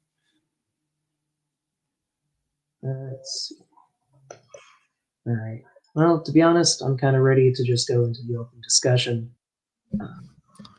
You done? That's completely fine. You just hit the 13-minute mark. You guys are flowing good. Time is moving along smoothly. You both did a great job asking questions and providing direct answers to those questions. Very helpful for myself and the audience to understand more where you both are coming from. Obviously, two very different perspectives on how the Grand Canyon was formed. To the audience, again, I appreciate the energy and engagement. I'm all caught up on your questions and your challenges, and so feel free to keep those coming in as we continue this discussion. We're now moving into an additional 20 minutes, but gentlemen, this time it's more free-flowing and organic. If you'd like to screen share, present arguments, pick each other's brain on certain points, and challenge each other further on various points, feel free to do so. Doc, you just ended with your roughly 15-minute cross-exam. Therefore, Brian, why don't we allow you to pick the first point or topic that you'd like to discuss? Oh my. Yeah. Not to put you on the spot. Let's go to the Ice Age. What do you think caused the Ice Age? And once it started, why did it stop? So as I mentioned before, the Ice Age appears to have begun because CO2 levels were gradually falling throughout the Cenozoic. And once you hit a certain point in CO2 levels, the Milankovitch cycles take over. Milankovitch cycles are wobbles in the Earth's rotation around its axis, and depending on how they wobble, if CO2 levels are low enough, you can start building ice at the poles during winter. As ice starts to build, you get a higher and higher albedo, or amount of light being reflected back off the Earth, which further lowers temperatures, and you get a feedback loop. It does eventually stabilize, but it feeds back and forth until you get a lot of ice. And so then why did it stop? If that started, why would it stop? If you get that feedback loop, why would it stop? Well, without human intervention, it's kind of still going on right now. It's kind of being thrown off at the moment, but the Ice Age, as we call it, an Ice Age is when you have ice at the poles. And while we have had ice at the poles for a long time now, the extent of that ice has been going back and forth. So we get warm periods and cool periods. Okay, right now we're in a warm period, and we might be staying in it for a while. Okay, now that's one perspective of the Ice Age. I would submit another perspective. You know, Ice Age happens when it snows more than it melts year after year after year. And you need warmer oceans to get more precipitation, but you need cooler continents so the snow doesn't melt. And so you had warmer oceans with all the volcanic activity in the Pacific Ocean after that sunk in during the flood. And then you had warmer oceans, but then you had cooler continents because they were higher. And you also had a lot of volcanic activity at that time. So there's more aerosols in the atmosphere, which reflects the sun's heat. So then it snows more than it melts year after year after year. And it's interesting, too, because parts of Alaska and Siberia did not have a glacier during the Ice Age. And that's kind of weird, but it was lower and it was closer to the coast where the water's warmer. Okay, and so then that's how it starts. But how does it stop? Okay, well, during that time, the oceans cool off. So now there's less precipitation, therefore less snow. The continents are sinking in. And also the atmosphere is clearing up. So then the snow is not, there aren't as much snow and more heat's coming through. So now the snow is melting more than it snows. So 400 or 500 years to snow more than it melts, that makes the Ice Age. Then a couple hundred years for it to melt. So Brian, with how the Ice Age starts, you're saying it snows more than it melts? Yeah. Yes, I agree. That's what geology says as well. Yeah. Like I said, there are alterations in the Milankovitch cycles. And during parts of the cycle, the northern hemisphere especially is exposed to the sun less for longer periods of the year. So you have more time for snow to deposit, less time for snow to melt, and as snow builds up, you get an albedo effect. It's a feedback loop. Over time, the Milankovitch cycles cycle back, and you start getting more melting, and it keeps going back and forth. We have a pretty solid record of sea levels rising and falling, which is often tied to glacial periods over the last 2.5 million years.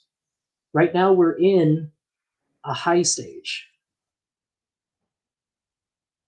How do you know it's 2.5 million years? What's your dating clock? So for the last ice age, well, we can go for a few different things. We can look at oceanic sediments, to go for raw isotope records, and isotopes as in oxygen and nitrogen, which are pretty good indicators of climate. But how does that determine time? How does that determine years?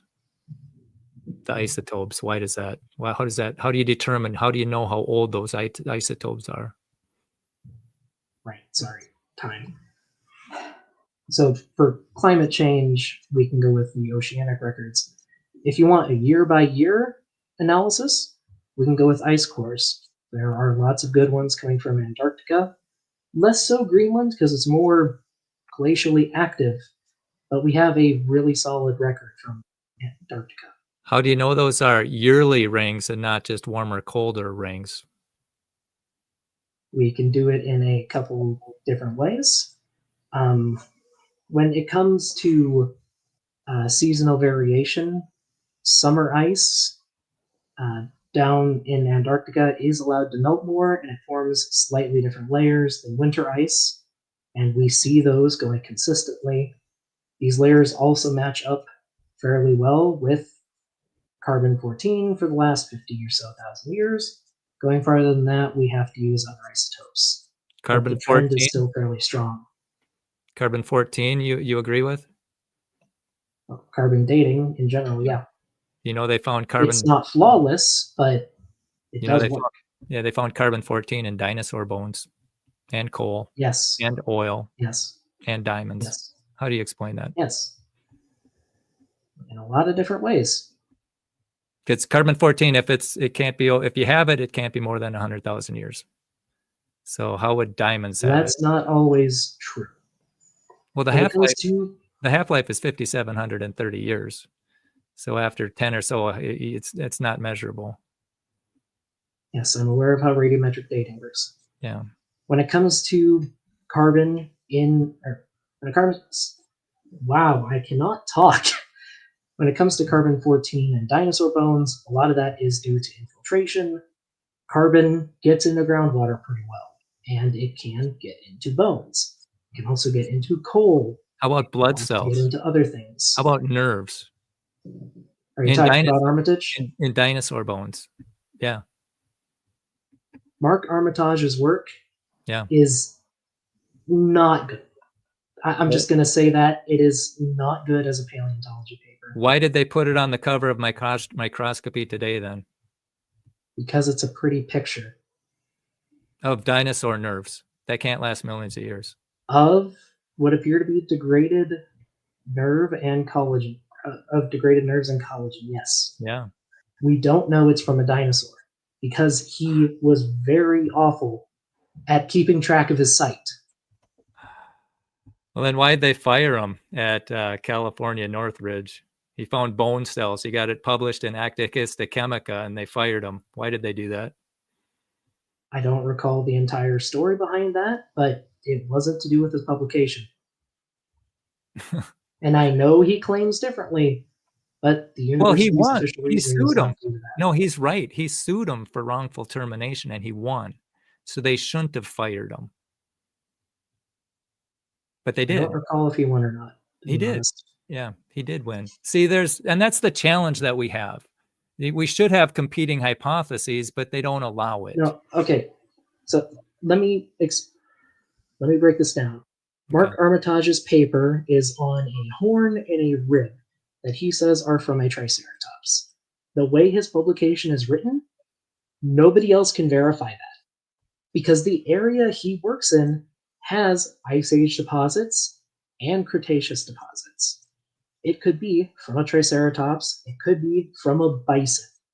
And given how the bones look, it seems a lot more likely that it's from a bison. And we have soft tissue from That's Ice not a Age bison remains. bone. That wasn't a bison bone.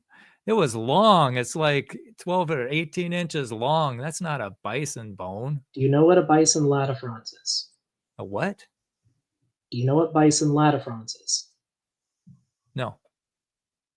The Ice Age longhorn bison, found all over North America with horns that could reach about 1 meter in length. Okay. The horn that he showed, the fragment of the horn that he shows in his paper, because it's not a good picture, it fits bison latifrons. And I know that we can find soft tissue from Ice Age fossils because I've done that in a lab. Okay, we'll throw his out. But there's 120 other papers that find organic material in dinosaurs. You can go into Organic material is different from nerve cells or blood cells. And if you're referring to Mary Schweitzer has found fragments of collagen and what might be fragments of blood cells in fossils, but they are microscopic fragments, they're not individual cells. In regards to just organic tissue as an umbrella term, there's a lot of things that are more resilient than cells or even collagen. Well, Mary Schweitzer said it goes against all our chemical breakdown. It shouldn't be there. She was shocked to find those blood cells. She said that in the early 2000s. There's been about 2 decades of work since then. Yeah, and they tried to say it was a biofilm. She couldn't believe her eyes. She had to do the test 17 times, and then she believed it. And then she told her boss, Jack Horner, she said, I got red blood cells. And was he excited that she found something nobody has ever done?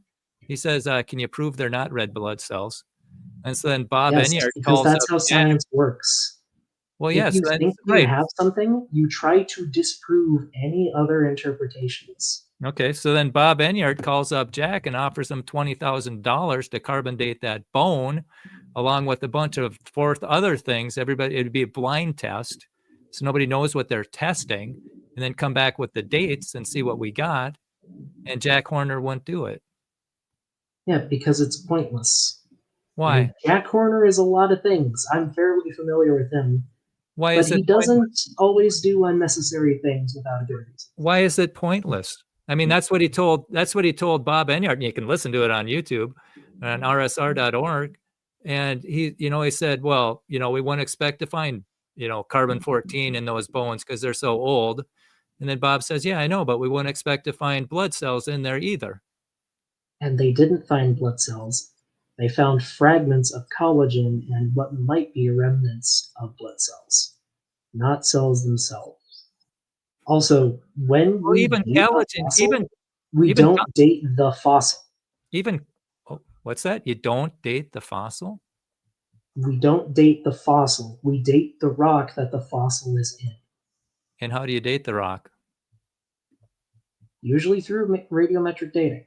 You can't radiometric date sedimentary rock. But you can radiometrically date igneous rock that is associated with sedimentary rock and caps it above and below.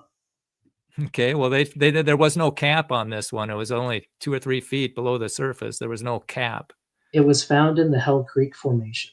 Those rock layers are riddled with volcanic layers. It's actually very well understood how old each part of the Hell Creek Formation is. How do you date the lava? Well, for a lot of it, it's ash, I believe. But one of the most common methods is potassium argon. You can also do strontium or uranium lead. Yeah, and they got 3 unknowable assumptions in each of them. They don't know the initial condition of the rock. They don't know if there is daughter element in the initial rock. They don't know if the decay process has been constant over billions of years or millions of years. And they don't know if it's been contaminated. And what contaminates it? Water. Water. We can account for most of those. How do you account for water? Especially if we do uranium, lead, and zircons. How do you code for? Zircons do not allow lead into their crystalline structure at formation. They always form with just uranium and no daughter lead products. We know How do you that know? for zircons, and we can test thousands of them at a go. And they all agree on a very narrow gap of time. Well, yeah, and the rate project too, they also tested the zircons, the helium diffusion rate, and they had a line for billions of years, and they had a line for 6,000 years, and they sent it off to the lab, and it came back as on the 6,000 year line. There's too much helium in there to be billions of years old anyway. It should be gone. And so there's problems with these dating methods. But that's not even my own point. My whole point is there should be multiple theories presented. This is a theory that says it's billions of years, and this is a theory that says it's not. Or just look. And there have been. We have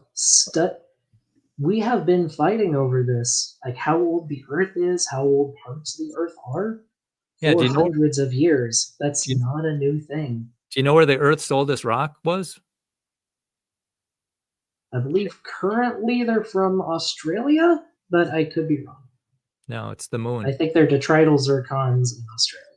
No, they're teaching. I went through the textbooks, and in our high schools, they teach the kids that the Earth's oldest rock was found in 2008 by Hudson Bay, but NASA came out in 2019 and said that the Earth's oldest rock was on the moon, and this rock formed 12 miles beneath the surface. How are you going to get a rock 12 miles beneath the surface onto the moon? I would suggest the hydroplate theory would answer that one really well. Do you have a link for that? Yeah, go into NASA. Yeah. I mean, it's nasa.org, hold this rock. I don't have it handy, but yeah. And I pointed it out to the school board, and they got no problem telling kids false information. I mean, that's just clearly false. And they still teach it. Oh, okay. Sorry, just looked it up. So the rock you're referring to is dated to about 4.1 billion years old. Right. We have older rocks, we at least have older zircons on Earth than that. Well, that's not what. However, based on our current understanding of the moon's formation, the moon formed from an impact event with Earth during its formation. A lot of that material was ejected into space from the impact and coalesced into the moon. You can laugh, but... And how do you know that? How do you know that? I mean, that's one of the things. They got 4 theories out there for the moon. You got the nebula, you got the there have been a lot of hypotheses. Oh, yeah. And that just tells you that none of them work. And one of the guy, he quipped, he said, the best... Okay, so you do have a problem with there being multiple hypotheses. Well, no. I asked you that earlier. Well, no, it just means that they don't work. But let people see them. No, having multiple hypotheses means we have multiple methods that might work, and we test them systematically to see which is best supported. Having multiple hypotheses is good in science because it encourages us to explore. I agree. It's just not in the textbooks or in the placards at the Grand Canyon or on their website. You just said having multiple hypotheses was a bad thing, and it means we know nothing. Well, no. I didn't say it was a bad thing. I said that it doesn't mean that the impact one was right. That's what I'm saying. It's good to have multiple working hypotheses, especially if they make accurate predictions and are validated by NASA discoveries and logically explain 25 major features on Earth and in the solar system, but you don't see them at the Grand Canyon or in the textbooks or in the museums. And that's hurting science a lot. We have to stay in this paradigm that keeps us in this materialistic box. And even Harlan Brent, he said that those scab lands out in Washington was formed by a glacier flood. But the paradigm back then, it was only uniformitarianism. You say, yeah, now they have catastrophes. They allow for it, but they didn't back then.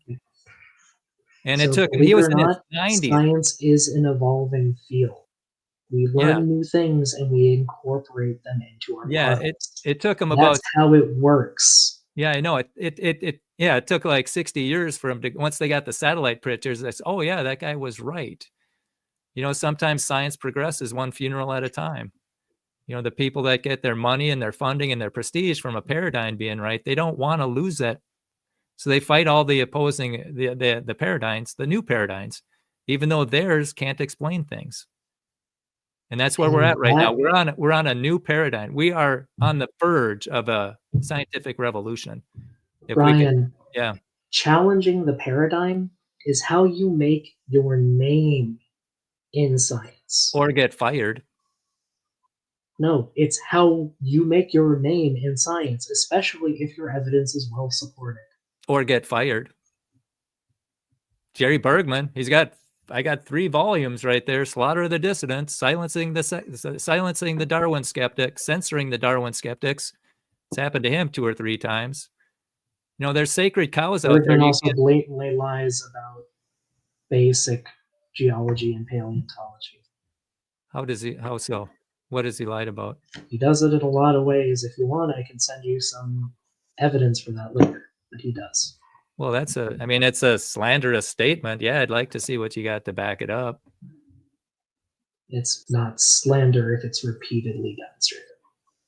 Well, yeah, and you better prove that he's wrong, because he's one of the most prolific writers out there. He's got 2,000 papers, and published, and books, and he does very good research.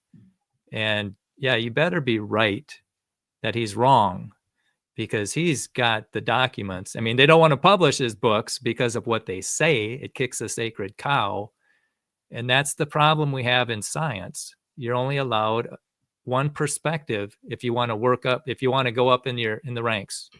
You got the high priests, you got the sacred cows, and they only let the people that agree with them get the degrees. And Brian, I think saying that demonstrates that you are not familiar with science. And you are not familiar with the people who've gotten fired because of this. Donnie, I think, are we ready for closings? We are probably really close to the 20 minutes. So yes, I feel like we have left no stone. Look at that. We're at 20 minutes, actually a little bit over. You guys were very thorough in your discussion and in the points that you discussed. I feel like, especially on the Grand Canyon, we did discuss the most relevant points, as we also spent some time on issues like dinosaur soft tissue, collagen, dating methods. So this is good. Time has flown by. Gentlemen, I appreciate you guys giving me a very easy job tonight in terms of moderation. You guys knew exactly, no personal attacks, nothing like that. You guys were on point, on topic, and it was a lot of fun. So to the audience, I am all caught up on your questions. SoCal Preston, appreciate the super chat. Just save that one. Super chats are bumped to the top. We got plenty of other questions and challenges to keep us busy. And then for those that would prefer to ask their question or present their challenge directly in the program itself, we'll post the StreamYard link and you can join as long as you're not coming in for a second debate. We're looking for questions. So points that end in question marks. Gentlemen, very good. 5-minute closing statement. So I think this is important because you guys discussed a lot. A lot of what you discuss is also very technical. Of course, we're digging into the deep things of geology and rocks. And so good opportunity to land the plane, bring everything home on our respective positions, Brian and Doc. And that way we can give the audience the best possible representations of those positions for them to hopefully examine in an objective manner. Gentlemen, here we go. The Grand Canyon controversy, closing statements. I've got your screen up, Brian. Oh, boy, that's a mess. That's going to hypnotize you. That's what I'm trying to do. All right. Okay. 5 minutes. Okay. Well, just a quick review. The key to Grand Canyon is bulging and cracking 3 times. You've got these 2 huge lakes up on the Colorado Plateau. You got enough water for 3 Grand Lakes. And when Grand Lake overflows, it cuts down until it hits the hard Kaibab limestone. And then it spreads out to make that funnel and erodes 2,000 feet of sediment. And then the Kaibab limestone cracks and the water gushes through that crack and undercuts Hopi Lake. And now you got 2 lakes catastrophically sheet eroding everything. So that's the great denudation that washes everything away but Red Butte and Cedar Mountain. And then now there's nothing pushing down on that area. So then the plateau, the Kaibab Plateau, rises up and it bulges and it cracks.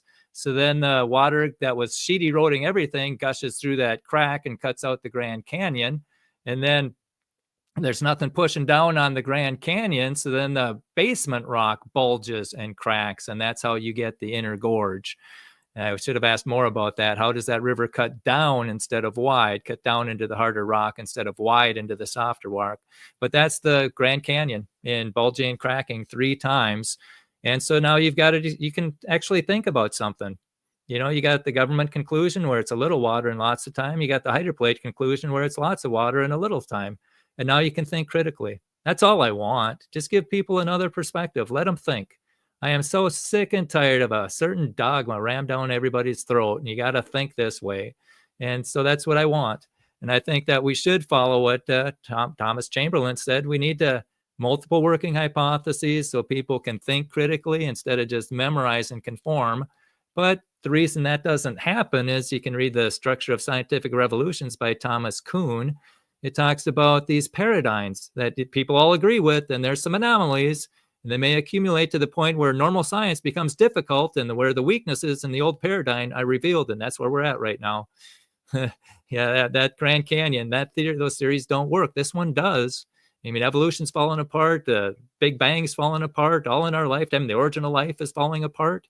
That's where we're at. Those paradigms are falling apart. And then when they're unable to account for the anomalies, there's a crisis period. And that's where we're coming to. And you need to have then there's a shift. And you can be early to the party or late to the party, but the party's coming. And I like what Walt Brown says. He says, for a scientific revolution, widespread belief systems seldom change when frequently reinforced by influential institutions such as the universities, media, religious institutions, and the scientific and intellectual elite. That's where we're at. You got people that get their power and prestige and their money from a certain Big Bang evolution, billions of years, millions of years. They don't want to see that go away. But when vast numbers of people realize they've been misled, an intellectual revolution begins. That's what I'm trying to do, get a vast number of people to realize, hey, we've been misled. There's a theory that makes accurate predictions, been validated by NASA discoveries, and logically explains features on Earth and in the solar system. This has been kicked to the curb. We've been misled. Okay, and then you also have to observe. Observers of this revolution should note which side avoids a rational and scientific debate. And so I do commend you, Doc, for stepping up to the microphone. That's kind of rare. And these discussions, thank you, Donnie, for doing all this stuff. It is you're doing such a vital service for the cause of science and the theology in those discussions. So thank you so much. And then we got these Hydroplate Week of celebration. I think people would like that, December 1st to the 6th. And with that, I will turn it over and stop sharing. So thanks, Donnie. Thanks, Doc. I do appreciate the conversation and the platform so people can see both sides and think instead of just getting the government perspective rammed down their throat.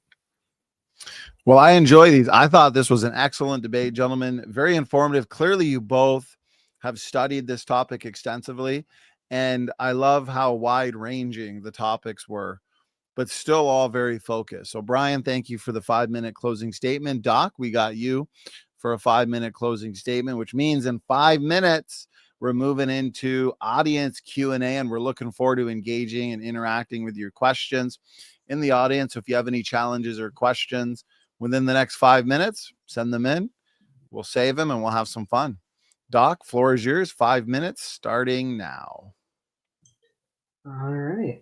Well, I just want to say thanks again, Brian and Donnie, for the debate and the platform. I did have fun. Don't think I've really had my mind changed, though, by Brian's hypotheses. Just to be honest, hydroplate is completely untenable. It's physically impossible in many different individual ways.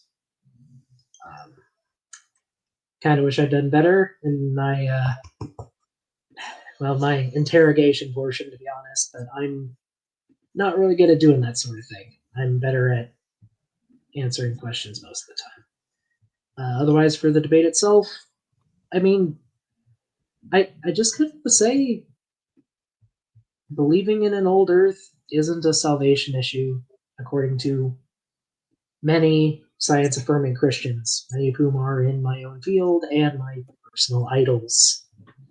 So I don't really see why it's such a big deal to a lot of people. I just don't. But I don't know. I look forward to the Q&A. Look forward to answering questions and whatever happens after that. We'll see if we do an after show or not. Ta-da. Doc, thank you very much for that closing statement. And gentlemen, that concludes opening statements, rebuttals, a cross exam, and a free flowing discussion. Those are oftentimes my favorite debates, where we get a little bit of both, a little bit of formal and informal. And then, of course, closing statements. We're now moving into audience questions. So reminder, you can send in your question in the form of a text question, and you can also join, but I will want to vet those who join. And so it's not required that you have to go on webcam if you have a question. But, oh, Doc, yeah, go ahead. Sorry, I just remember one last thing I wanted to mention in my closing. If I could do that super quick. I'm sorry. Yeah, sure. Yeah, you still got time, so go ahead.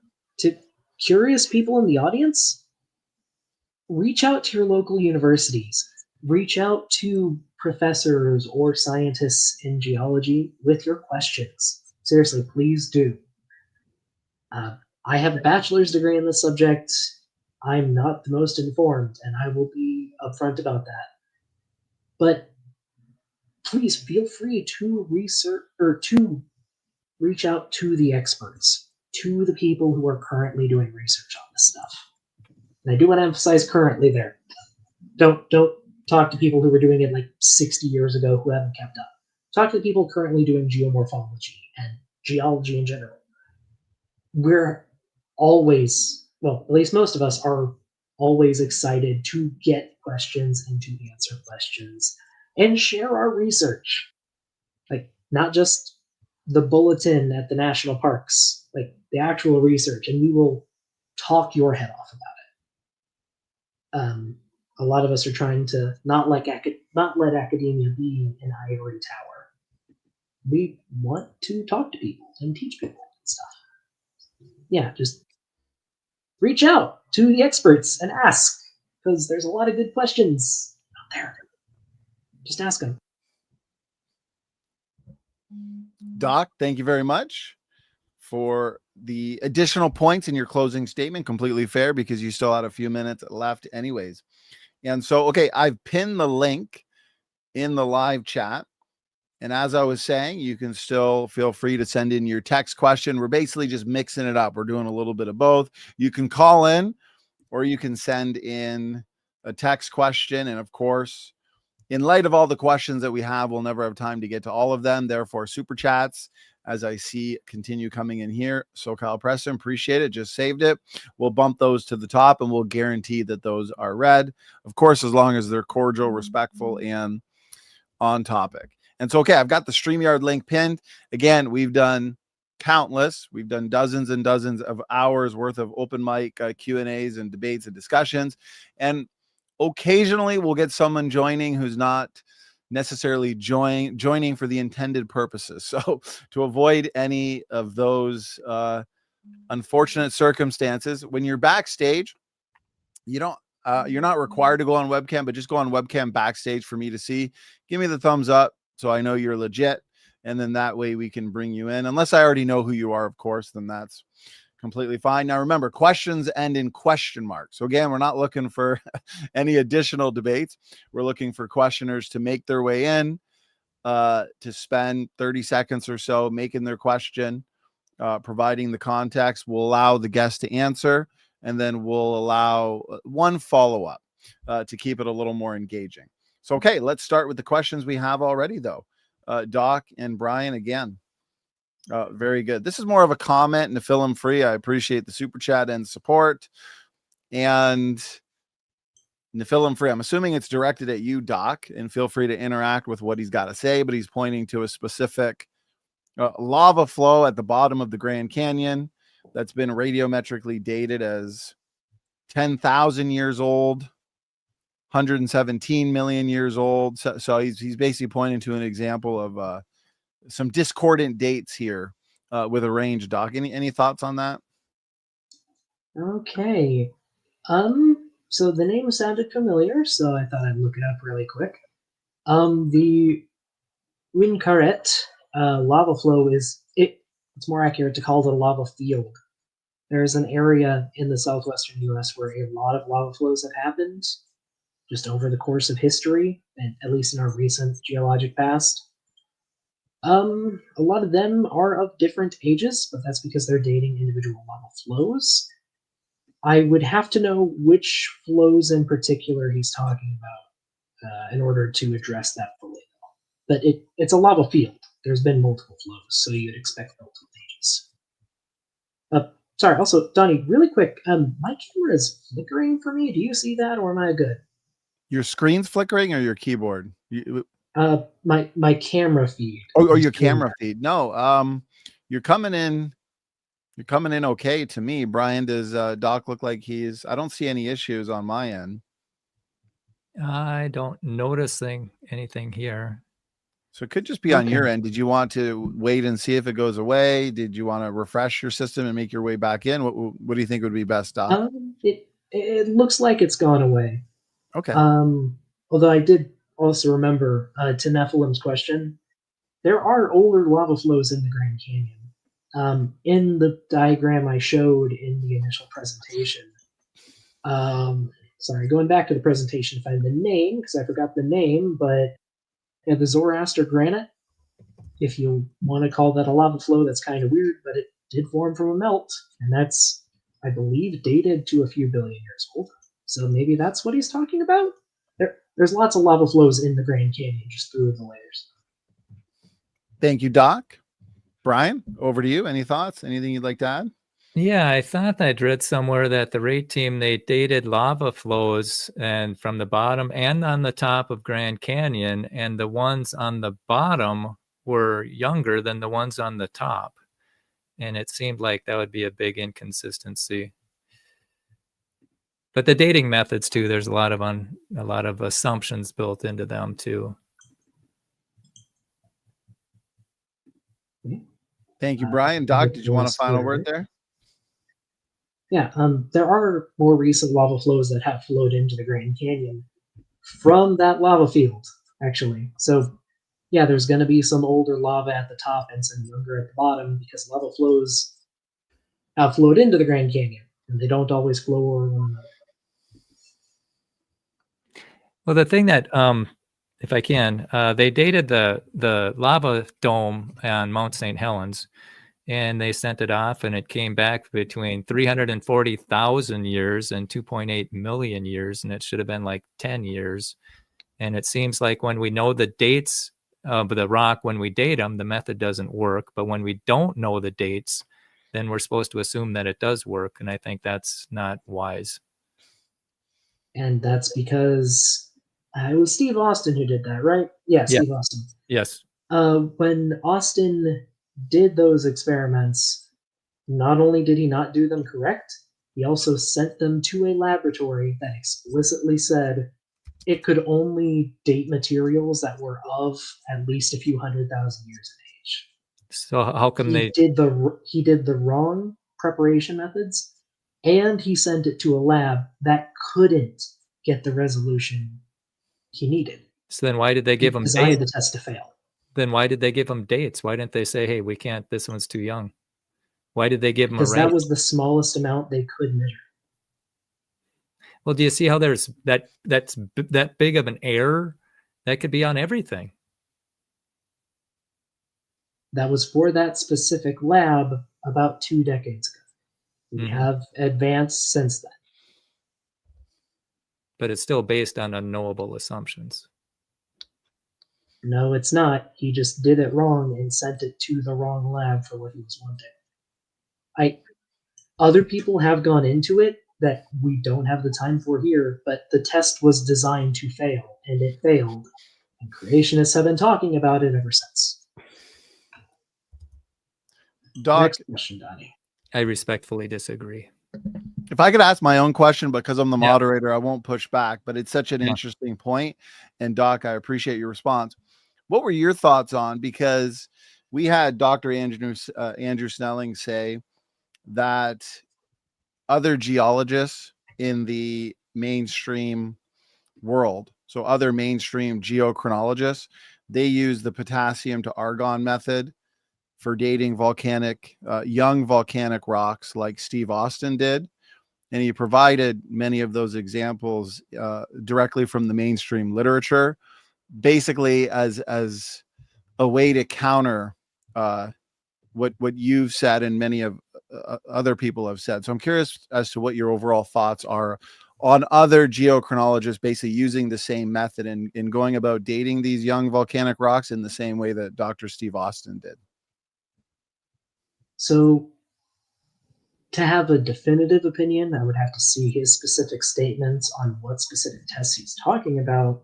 But just from what you've said, it would really depend on when those tests were done and at what resolution the labs they sent those samples to were capable of. Because like I said, we have advanced a lot in the last 20 years. And we went from, I think, needing a few grams of carbon-containing material for carbon dating to micrograms now. Like, that much has changed.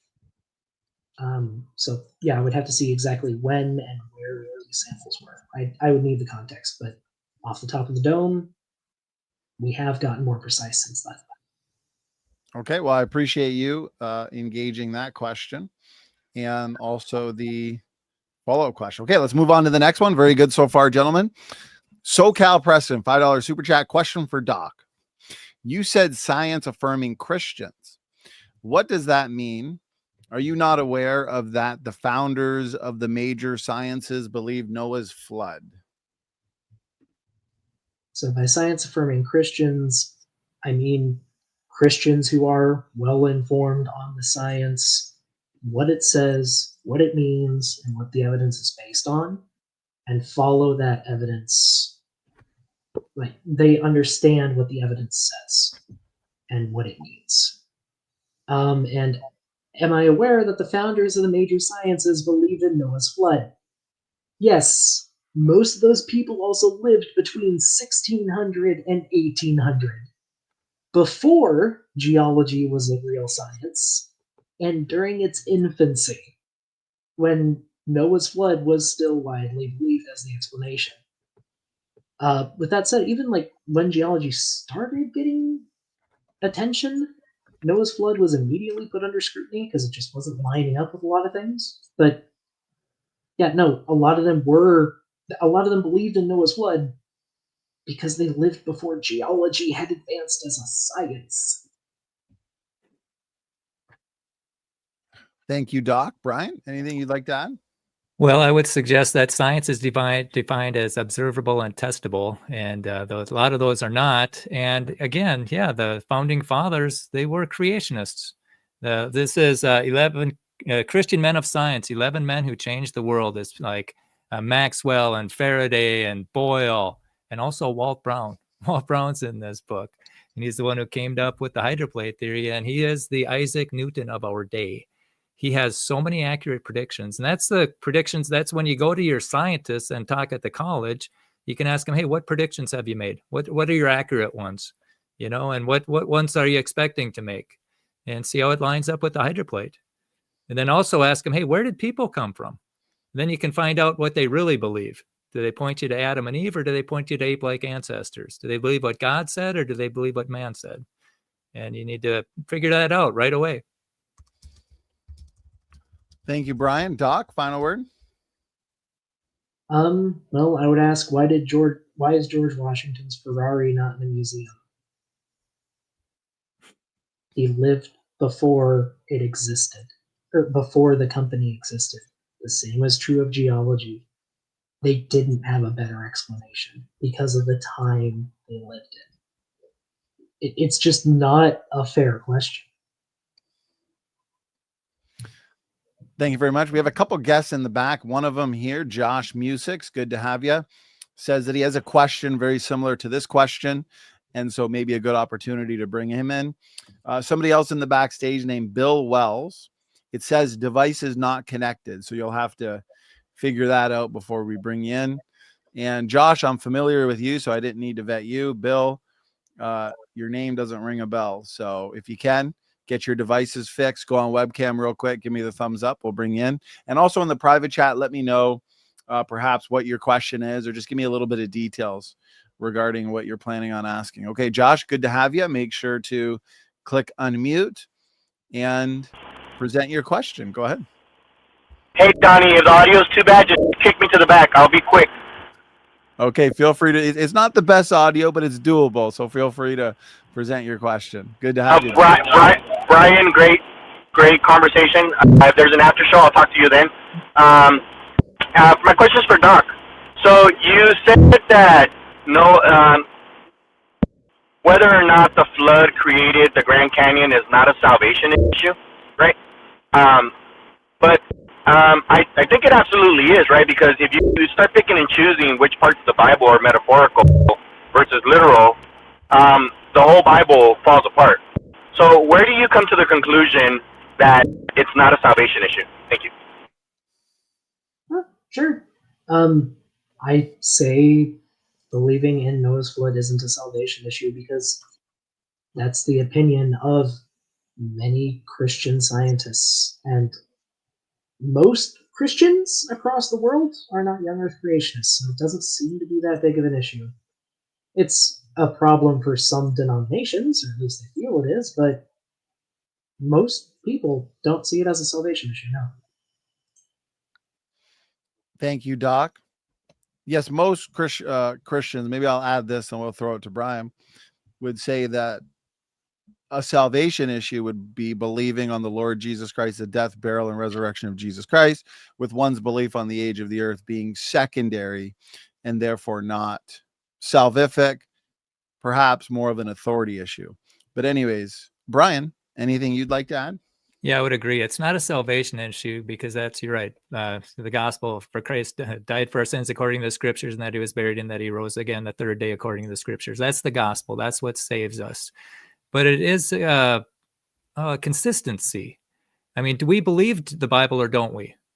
You know, if we believe in long ages, you know, if God clearly said for in 6 days the Lord made heaven and earth, the sea and all that in them is. That's Exodus 20:11. That's in the middle of the 10 Commandments. He said he did it in 6 days.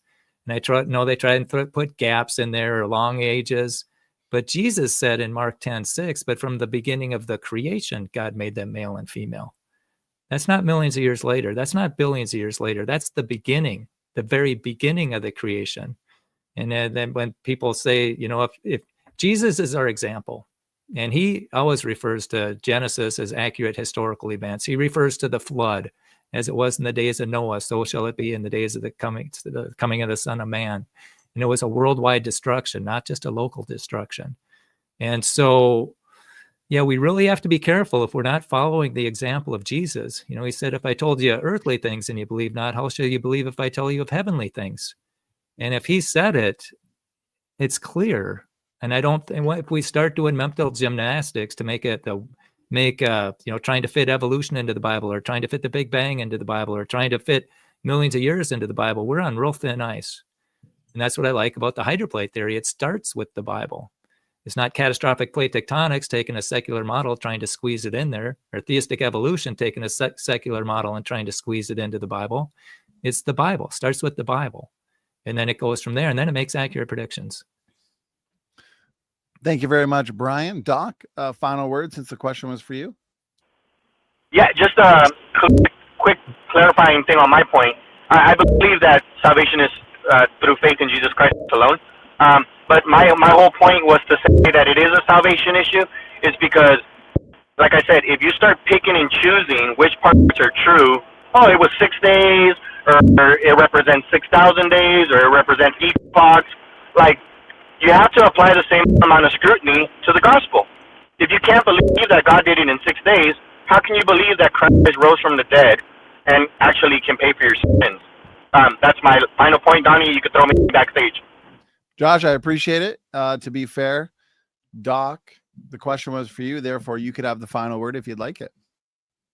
Yeah, I'm just gonna say, again, most religious leaders and religious people, for that matter, don't see it as a salvation issue. So I'm not gonna take the opinion that it is. I'm not here for that kind of conversation. Thank you very much, Doc. So again, backstage, we've got Bill Wells. I do see that you have a canyon-related question. So I appreciate you letting me know that in the private chat, but it does still say devices not connected, which means you might just have to plug in your mic or turn on your computer mic and maybe your webcam. I'm not sure.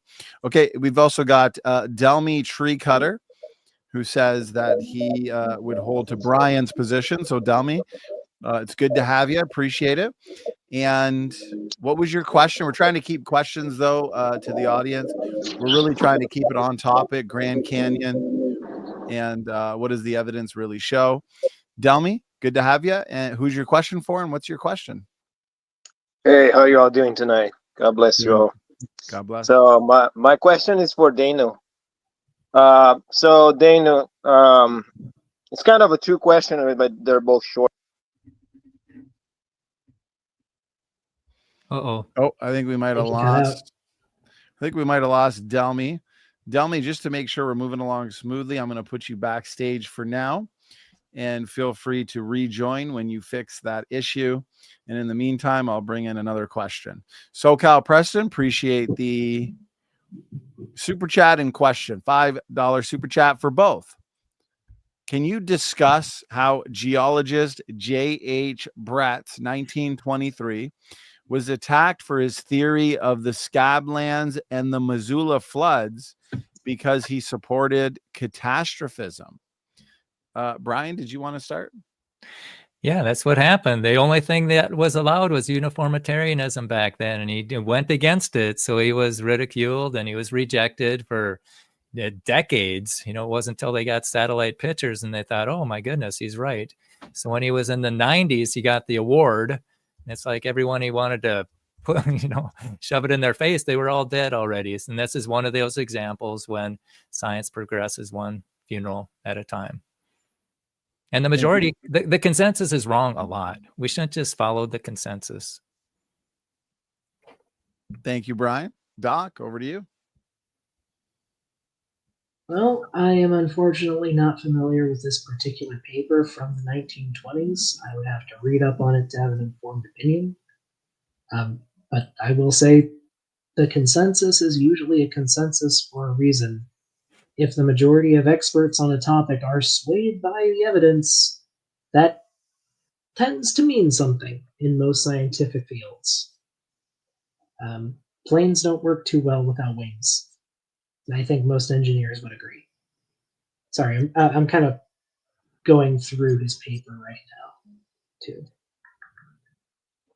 But yeah, that's my opinion. Okay, thank you very much, Doc. And okay, here's a question from Sydney Raptor. Sydney Raptor always has good thought-provoking questions, so let's get one of his in here. I appreciate it there, Sydney. Always love the interaction with you. Brian, is Brian's bulging and cracking reason for guiding the Colorado River, was this after the flood? And how did the new still soft flood layers crack? Yes, it was after the flood. It wasn't right after the flood. It was had to be, I would say, I don't know how long, 100, maybe 200 years later, because the Kaibab limestone had to have time to get solid. And also the sides had to get solid. Otherwise, they just slump in. If this was right after the flood, it would a big slump hole. It would be a big bowl, not a big canyon. And so I would suggest that yeah, it was a while after the flood. And then how did those layers crack? It's because the sediment that was pushing down on it was removed. It's called isostatic rebound. And it's like, yeah, and so then there was nothing pushing down, so the internal force of the earth pushed it up. and then limestone doesn't bend real well, so it cracked, and then the water flows through the crack, and the rest is history. Thank you very much, Brian. Over to you, Doc. I mean, I'm just going to say that the bulging and cracking hypothesis seems to rely on hydroplate, and again, it's just not physically possible on Earth. Be a fun world building idea for, I don't know, a D&D planet or something, but it's not physically possible. But I know Brian has another opinion on that. Brian, you get the last word. It's for you. Well, Walt Brown does think it's possible, and he's got a PhD from MIT, and when he went to MIT, when he tested, he was in the 99th percentile. He also ran the Benin military lab. He also was taught at the U.S. Air Force Academy, so he's got a lot of credentials behind him. But the main thing is the accurate predictions. You know, what predictions have the consensus guys made? What predictions have the big bangers or the evolutionists or the geologists made? Walt's made some astoundingly accurate predictions, and it's a high time it stopped not being kicked to the curb anymore. And that's the main thing. Currency is accurate predictions are the currency of science. And I submit that they should do the hydroplate protocol. Before you present your theory, you'd give a list of all the accurate predictions that you've made. That could save a lot of time and money. Comment on that. Sure, go ahead. Okay. First, I'm just going to ask Brian, what's a scientific theory?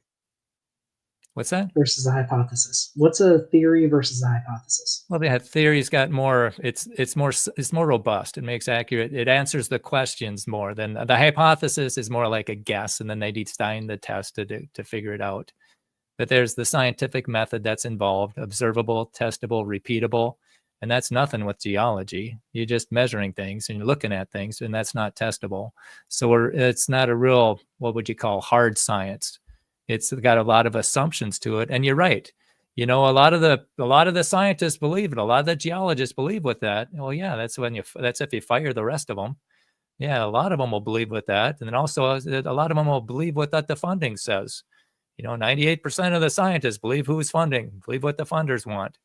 And so there's corruption in science, and it's widespread in the medical journals. It's everywhere, and I think we need an awakening, and we need ignoring the conspiracy theory.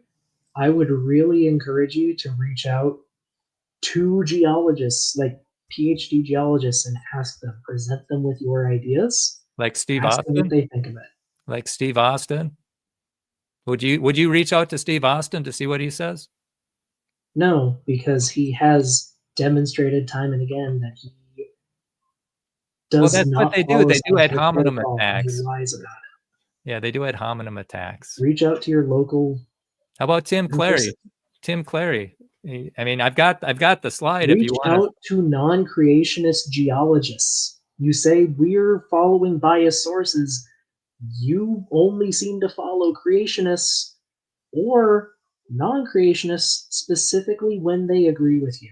Well, that's the no true Scotsman fallacy right there. Only real scientists, only real scientists believe in evolution. Reach out to a Christian geologist. There are plenty of them. Steve Austin, yeah, I've talked or to a Christian paleontologist. There are plenty of them. I've emailed that are not Younger's creationists. I've talked to Tim Clary. Do you want to see somebody? John Baumgartner. I've talked to him.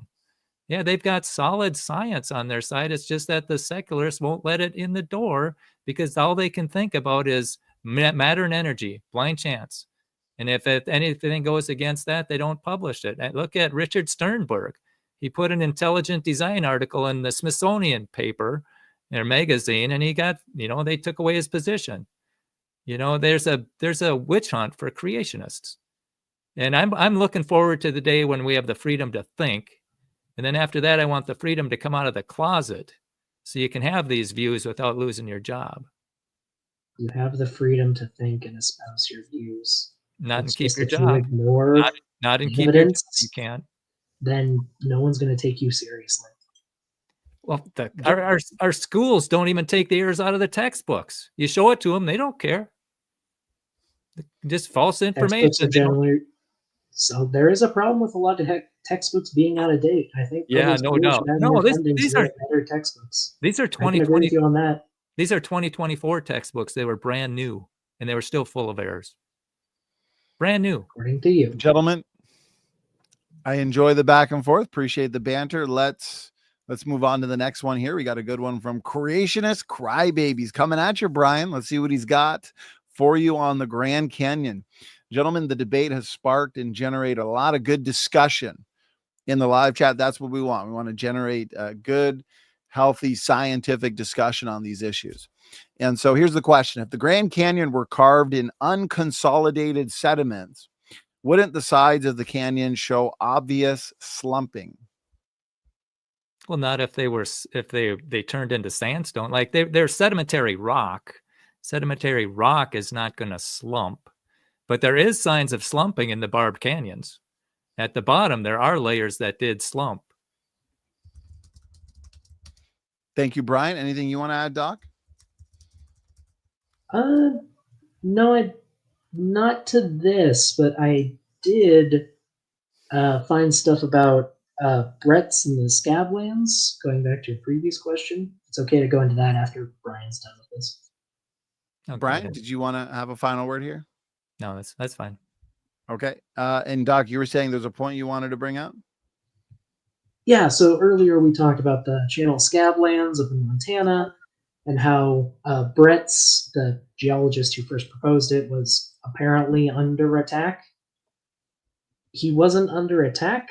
His ideas weren't supported by what was known at the time, and the community as a whole was resistant to his ideas because a big flood is a big deal.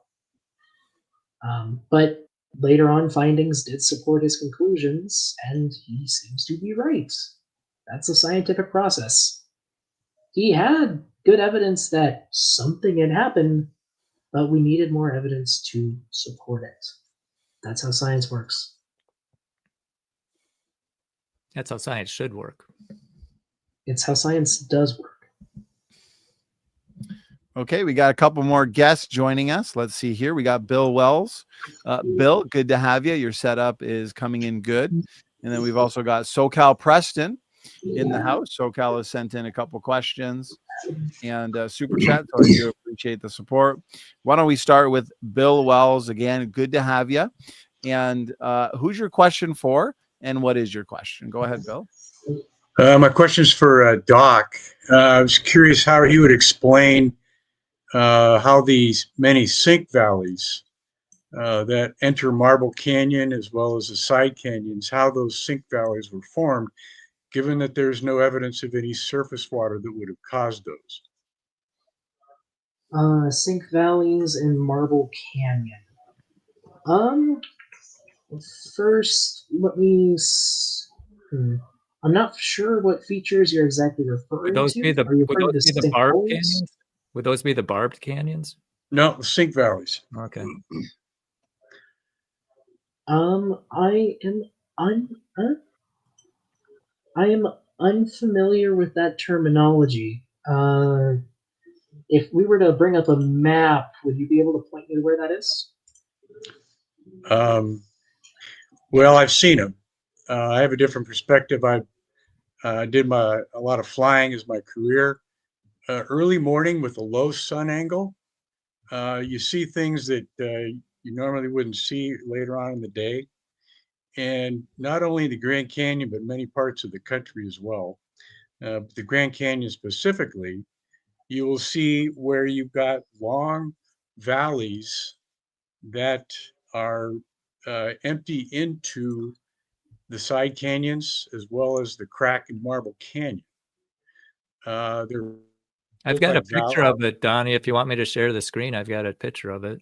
Do you have the Sure, the yeah, funnel? yeah, no problem. Okay. Let's see. Yeah, keep on talking, Bill. Sorry, can I ask, where did you hear the term sink valley? It's in Dr. Brown's book. Walt Brown's book? Yes. Okay. Okay, right here. I don't know if Yeah, there you go. Yeah. You can see the sink valleys going into the crack. Oh. And those also empty into the side canyons as well. But there's no evidence of any surface water like a river draining down, especially the ones in the side canyons. So I was just wondering how you'd explain how that ground there clearly subsided as opposed to being carved by some type of surface water. All right. Well, I will say most of those seem to follow the normal dendritic patterns, like tree-like patterns you see in a lot of just erosional canyons, like side gullies.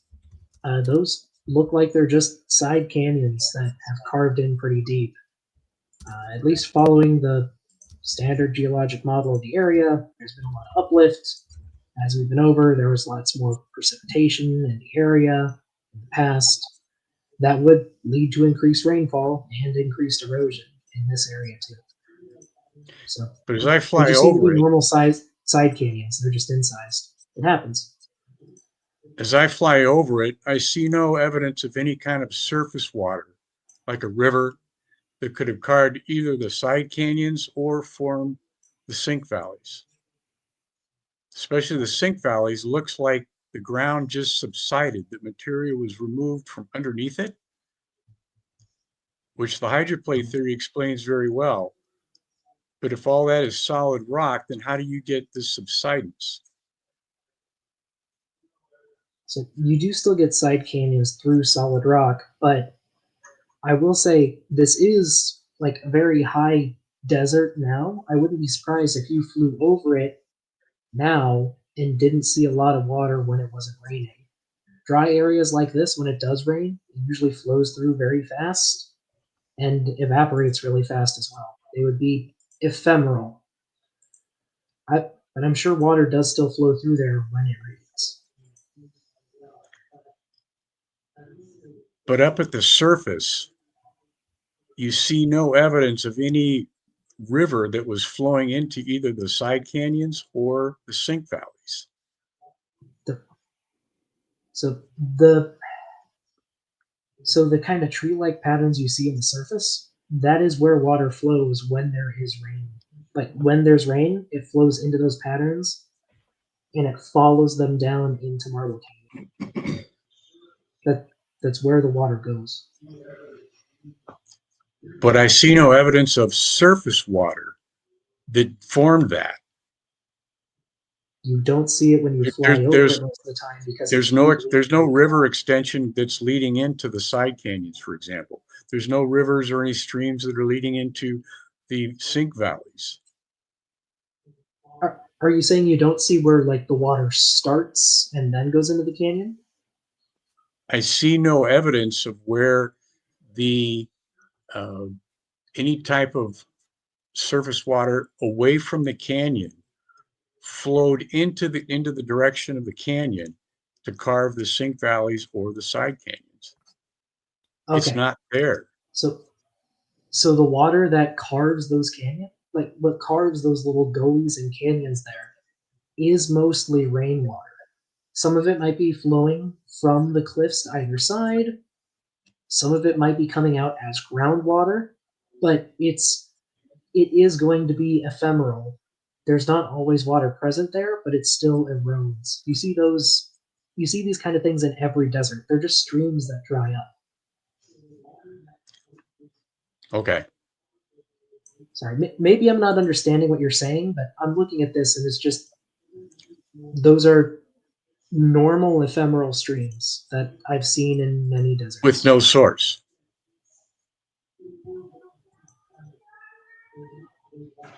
You look at the end. Ephemeral stream is. You look at the end of those sink valleys. Do you see a river flowing into it or a stream flowing into it? I don't. You don't see water flowing through it right this second because they're dry right now. When it rains, water comes through. It comes through briefly, it dries fast. Those are just streams that don't always have water in them. You see them in every desert. Okay. You see them here in the Midwest, in Iowa, where we get tons of rain. They're just streams that dry up. That's all it is. I disagree. Okay. Brian, was there anything you wanted to add before we move on to? Yeah, Bill, I was just wondering exactly what are the sink valleys? Is that where my cursor is going right now? I don't know if you can see that. They run up right into the crack. Oh, right over in here. Yeah, Okay. and they're a little more pronounced in the side canyons. Okay. However, the way that the hydroplate theory explains those opening up is you have the sediments that were freshly laid down during the flood, and several hundred years went by where it took the rock could start to harden up, but the water is still there. The water is still trapped in a mile deep sediments. So when the Sure. crack opens up, now that water that is trapped has a place to go, and it's Okay. going to start to flow. And Sure. it starts to flow, it's going to erode material. And as it starts to erode the material underneath the surface, and since this crack it's bulged up, so the water heading towards the crack is actually flowing uphill. So in the surface upper layers of the sediments, you wouldn't expect to see water flowing in, but you've Sure. got a lot of weight pushing on the farther down you go. And so that water is being squeezed into that crack and it's eroding, forming basically what you could call aquifers. As those aquifers start to flow, they start to erode. The material that is eroding is no longer there to support the surface. So the surface subsides down. Sure. It's not eroding as a function of some sort of surface water like a river or stream. It's material that has subsided, and that's what those valleys are, is where the material underneath that surface area has been eroded, and so the valleys sink down because that material that's eroded is no longer there to support. Okay. Okay. Oh, and just on the next page, this shows the slumped. Somebody had asked about the slumped thing. Oh, and if anybody wants to see these pictures, you go into hpt.rsr.org. You can download the PDF or just click the PDF. And then I just searched sink valleys, and then it went right to that page. And these are free. And somebody asked Walt, so how are you going to, make money on this? He says, I'm not trying to make money. I'm trying to get this idea across. Not that it would make him happier as if it would get accepted, then he could go play golf again.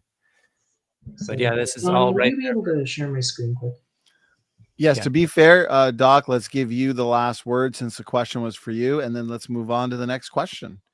And so here we go. We'll remove that one, and Doc, your screen is shared. So just out of curiosity, do these look like the kind of valleys you were talking about, Bill? No. No, okay. Then I honestly have no idea what you're referring to. I'm sorry.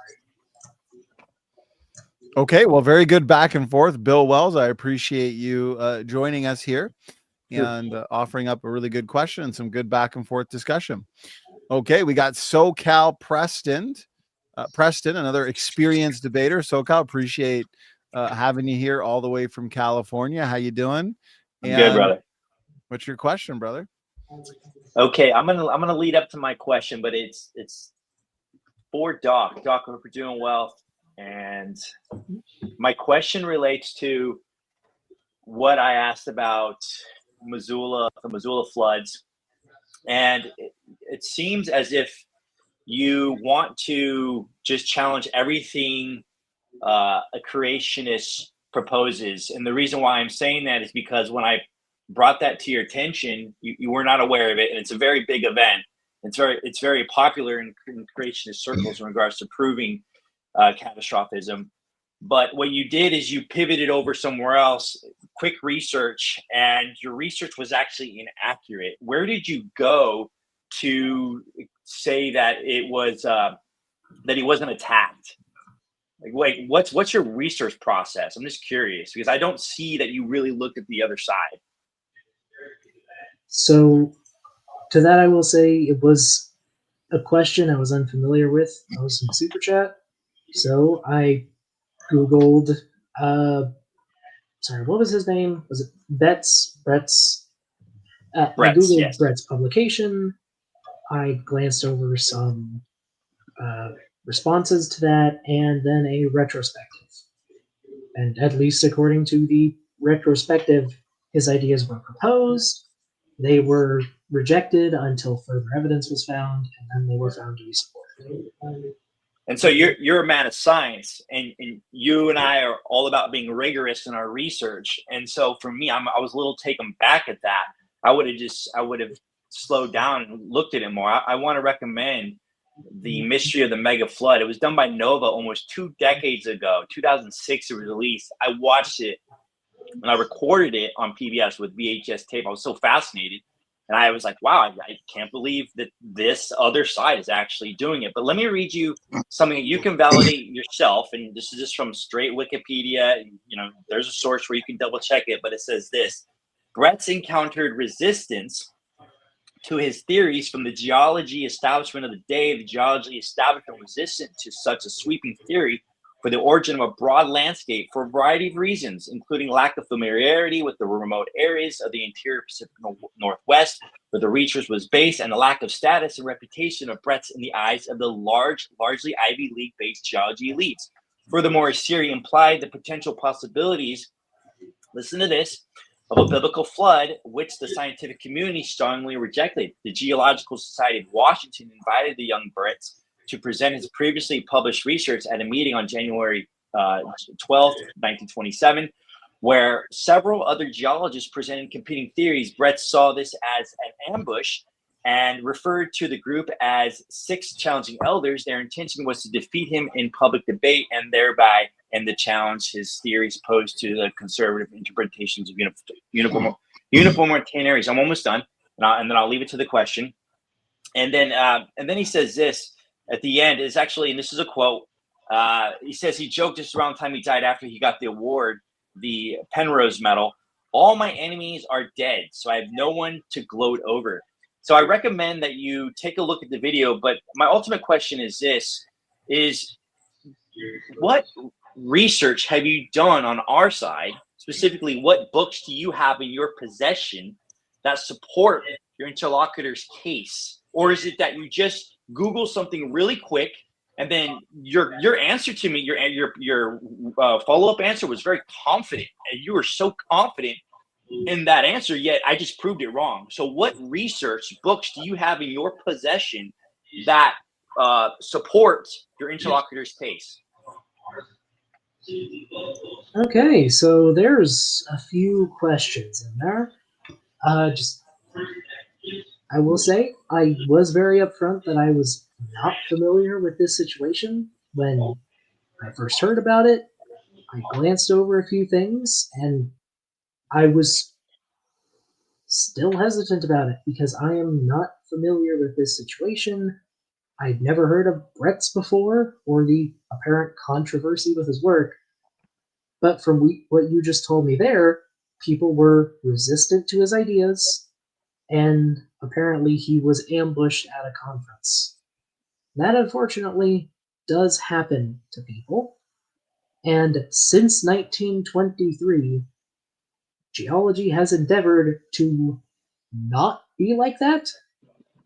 We, as a field, we try to be open to ideas, especially when they have sufficient evidence to support them.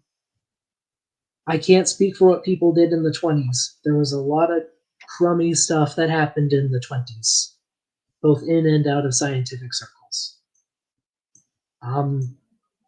As for what creationist books I have, I admittedly don't own any books that were written by young Earth creationists. I don't really want to own those books, and to be honest, most creationists regurgitate the same few talking points. I'm just going to be honest with that. And there is already an existing body of people who have addressed most of these points. I just kind of do this for fun. Okay, one last follow-up. And this is why I feel like, and this is what I observe. And I went to university. I went to a secular university. I never took geology, so I never got to challenge any of my geology professors, but I had anthropology and biology. And the usually what I got was, I don't want to, your side doesn't matter to me. I'm not going to research it. I might do a real quick Google search and that's it, but I'm really going to ignore it. And so when I look at Brett's, what I feel like and what I see is that you carry that, and it's not attack on you. Don't get me wrong. It's like you carry that same spirit that his elders carried. And all I'm trying to do is bring some good challenges to you. So here's one more. Are you aware of Hopi Lake? And if not, that question is for Brian too. And that's all I got, Donnie. Hopi Lake and its relationship to the formation of the Grand Canyon. Thank you, Donnie. So what some creationists call Hopi Lake, at least in conventional science, they appear to be Miocene deposits of, I believe it was a playa. Yeah, it was a playa deposits. But creationists call Hopi Lake. It's not. What famous scientist? Sorry, I'm not interrupting. But what famous scientist? And Brian, hopefully you know the answer to this. That discovered a comet that was not a biblical creationist, was a supporter of this theory. And that's all I got. I'm sorry for not memorizing random comet trivia. I don't know. All right, Brian, do you know the answer? I'm just gonna guess Halley's Comet. I have no idea. No, so Hale Bop, if it was either Hale or Bop, supported this. And again, this is all stuff I've learned from PBS Nova, right? You know what PBS is, right? Nova, right? Do you know what Nova is? Doc, do you know what Nova is? Yes. Okay, good. All right. So Nova, as you know, is anything but a creationist supported, I don't know what you call it, company, corporation, whatever, they're government funded. But the reason I'm bringing this up is because, again, these are arguments that for me, as I don't usually watch Donnie's creation debates. I mean, I'm fully supported. I love it. But when this came up, I was like, I got to watch You're this. more of a theology guy, right, David? Yeah, I'm a theology gangster. You know what I mean? So, but here's the thing is, I love this because this is the thing where Donnie, he talks about mitochondria DNA. Like nobody sees that. And I'm like, man, that's some hardcore stuff. But the Grand Canyon, we could see and observe. And so from my standpoint, if you are representing the other side and you don't know anything about, and you're arguing the Grand Canyon, so I'm not talking about random stuff. I'm talking about stuff directly related. Don't you think it's important, coming from the scientific field like you are, that you should be aware of Hopi Lake and the formation of a lake that was potentially, that was the name of it, that overflowed and went over the plateau. And one of the scientists that discovered Hale-Bopp was part of that, who's not a biblical creationist, or that Brett's, who the Missoula flood was part of in discovering that this only validates, I think, what Brian's talking about, that there's a cover up, that we don't want to talk about it, or people are just not as informed. Do you understand where I'm coming from, at least, Doc? And let's make that, SoCal, I do appreciate you joining us and engaging. Let's make that the final point in question. We'll throw it back to Doc, and feel free to have the final word, because the question was for you, Doc. Go ahead. So I'm sorry, there was he disappeared. I'm sorry, there was a lot there. Could you condense that into a sentence or two for your question, please? When you are talking about the formation of the Grand Canyon, when you don't understand things like Missoula floods, or not aware of the formation of that, which have a history in catastrophism, or Hopi Lake, and the lake that even non-Christians have admitted that is a massive lake that breached the plateau because rivers don't flow uphill. My question is this, is why am I to take you seriously and see you as someone that's truly rigorous in scientific research when you are not even aware of that stuff? That's all. Thanks, Don. I appreciate it. I'll jump off. Did I answer your question, Doc? Is that clear? Sure. So I'm aware of the Missoula floods, and yes, it was a catastrophic event. We acknowledge that catastrophic events can happen in geology. They're pretty well understood. They're pretty well established. We understand those. when someone wants to introduce a new catastrophe into the geologic record, that requires a lot of evidence to be supported. When Brett's first put that idea forward, it was not widely supported. It required further research. That's what happens in every field of science.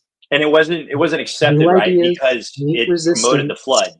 and then it promoted a flood, not Noah's flood. It does not promote Noah's flood. It promotes the flood of glacial Lake Missoula, which was a glacial lake that was held back by an ice dam that burst several times. There were several Missoula floods. In regards to Hopi Lake, what is called Hopi Lake is a Miocene, so nowhere near modern, playa deposit.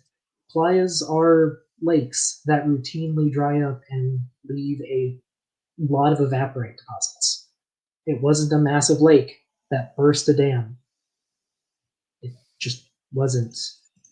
At least according to the geology of the area and geologists that have studied the area. And I'm gonna listen to them. Sorry. Thank you, gentlemen. Thank you, Donnie. SoCal, is great to have you.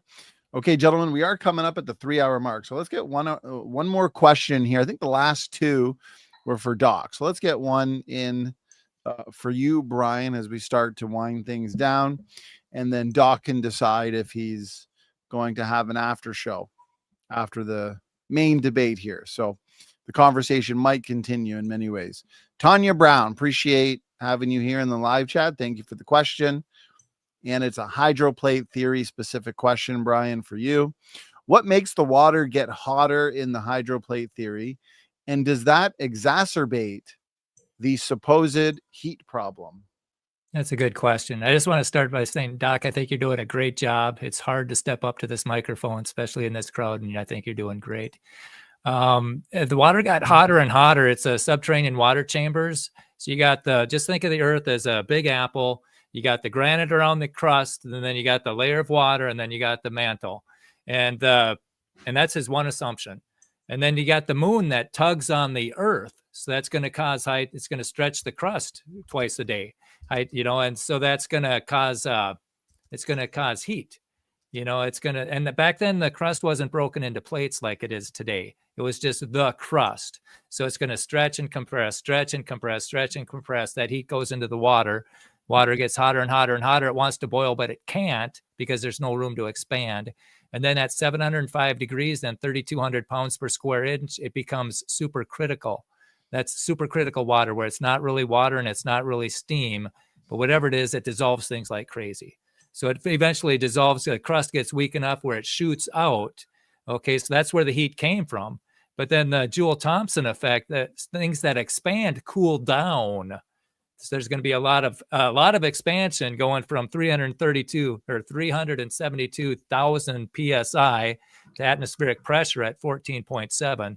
A lot of expanding. So that's going to cool it down a bit there too. And a lot of it's just going to go right through the atmosphere. And so there's, Brian Nickel, he answers those heat problem questions on rsr.org.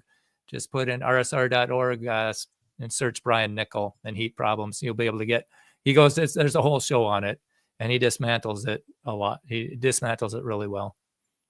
Thank you, Brian. Doc, floor is yours. I don't really want to address hydroplate moon. I already have. Physically impossible. Let's move on to the next question. Can I respond to that? Yeah, you get the last word, Brian. Yeah, it's making accurate predictions, Doc. It's got 20-some astoundingly accurate predictions. That should raise your eyebrows. You should take a look at a theory that makes accurate predictions, and not just say that. I would love to see the list. Okay.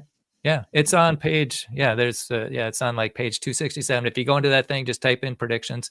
You'll see 7. You'll see the whole list of predictions. There's about 58 of them. There's 7 of them that are confirmed in that book. But there's I think it was Fred McNabb. He's found 20 of them. There's 20 astoundingly accurate predictions. And as a scientist, you should want to see them. Don't just kick it to the curb because somebody said it can't happen. Look at the astoundingly accurate predictions, and then The people who say it can't work, ask them, what predictions are you making? What are your accurate predictions? Thank you, Brian. We'll give you the last word. Question was for you. The Analog Zone has a question for you, Brian. How does hydroplate work if we cannot detect water through seismic waves and whatnot? How does hydroplate work if we cannot detect water via seismic waves and whatnot? Is he referring to maybe the water that's under the crust that would have come out at the fountains of the Great Deep? Or, you know, is there evidence? That's kind of the way I'm interpreting it. Maybe I'm interpreting it incorrectly, though. Well, you know, the seismic waves, there's a lot of things we don't know, but what we do know is it's coming up in the bottom of the Atlantic Ocean. And we do know that it's coming up in the Gulf of Mexico.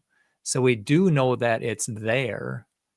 Whether or not you see it on seismic waves, I mean, that's just another interpretation of stuff. But we do know that it is coming up, or at least that's what the journals are saying. And it's not creation journals. I think it's the New Scientist. New Scientist found, they say, supercritical water never before found in nature coming up in the bottom of the Atlantic Ocean. So that's giving this hydroplate theory some credibility. Anything you want to add to that, Doc? I mean, I will say there's a lot of interesting stuff you can do with seismic waves, but no, we don't have any evidence of lots of water existing underneath the continents. There are very hydrated minerals that are found in the lower crust and upper mantle, but no, there's no large water bodies. And well, that's because the water shot out. That's because a lot of the water shot out. I mean, there's still water down there, but like under, I think they found some under the Himalayas, but a lot of it was propelled out. It's not there anymore. I'm just going to leave it at it's physically impossible. Okay. What about this question for you, Doc? Comes from Praise I Am. Appreciate it. What is the foundation of the scientific method? If it's human senses, doesn't that make your epistemology circular? The scientific method is based in basic logic, and I said at the start of this debate that for the purposes of this debate, God exists, God created the universe, and God likely had a hand in Earth's creation.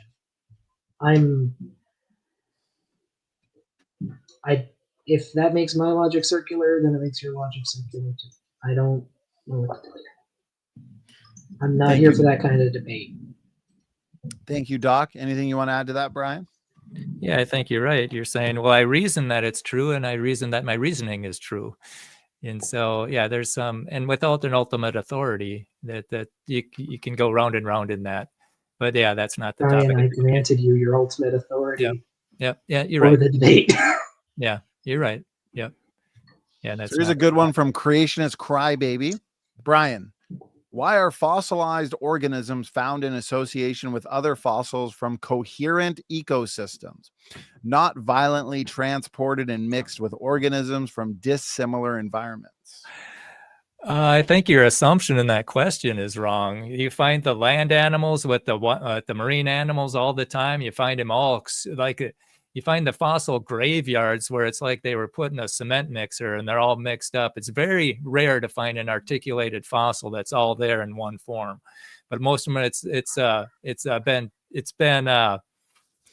of them it's just a fossil graveyard. It's all just mangled up.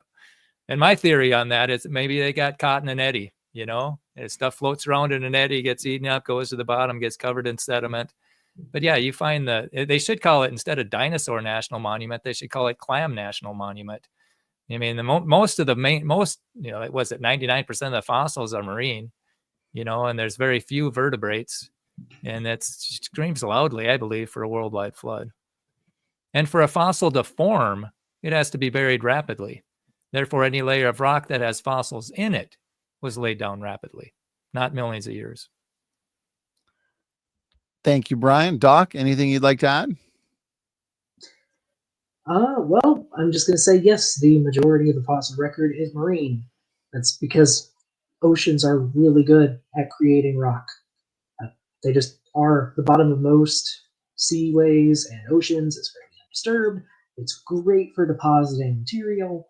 In addition, there's always a steady inflow of plankton from above, which usually helps bury things fairly quickly and preserve them in very fine detail. In regards to articulated skeletons, yeah, they are the exception, but there are still quite a few of them, and quite a few of them in terrestrial deposits as well, especially Dinosaur National Monument. Actually, we have that's part of the Morrison Formation, which I have a lot of personal experience with. We have a really good understanding of the Morrison's geology. Dinosaur National Monument in particular appears to have been a watering hole that dried up. In drying up, it drew in a lot of the larger local land fauna, I should add. There are very few aquatic animals at all. There's like bits of turtles and crocodiles. I don't think there's even any fish at DMNS. And yeah, no, that's true for a lot of rock formations. Morrison, Lance, Hell Creek, Antlers. A lot of them also just have things that can't deposit underwater, like Aeolian sand dunes, which are sand dunes that deposit in a desert. Sand dunes that deposit in a desert form fundamentally differently from sand dunes underwater. Also root systems, intact root systems that we find. That could be a whole debate in of itself. Paleontology is my preferred subject over geology, but geology is fun. It's a huge field. I'm sure we could have an entire series of debates on these issues. Brian, final word? Well, you could do an experiment. Those dead deer on the side of the road, are those going to turn into a fossil? No, they're going to get scavenged. They're going to decompose. The only way they form into a fossil is if they're buried rapidly. And there we got things buried all over the world rapidly. I think that screams loudly for a worldwide flood. And again, if you find fossils in a layer of rock, that means that whole layer was laid down rapidly. If it took millions of years, they're going to get scavenged. And then going back to Grand Canyon, they find these nautiloids in the bottom of the Redwall limestone. And some of those nautiloids, they're like shrimp on a snow cone with a shrimp coming out of it. And they find them by the millions, and they're all oriented them a certain direction, and some of them are vertical. So if it took millions of years for that layer to lay down, that thing had to stand on its head for about 20,000 years to get full of sediment. And again, I think that's if that's one theory they want to teach, that's fine, but they should teach another one so people can think. Thank you, Brian, for that final word. And gentlemen, okay, that was a really good Q&A. We went for over an hour. We had a lot of good discussion there, a lot of good questions, back and forth, good mix of text questions and then open mic Q&A as well. So Brian, Doc, you guys are good sports. I really enjoyed tonight's debate. Very informative, very engaging.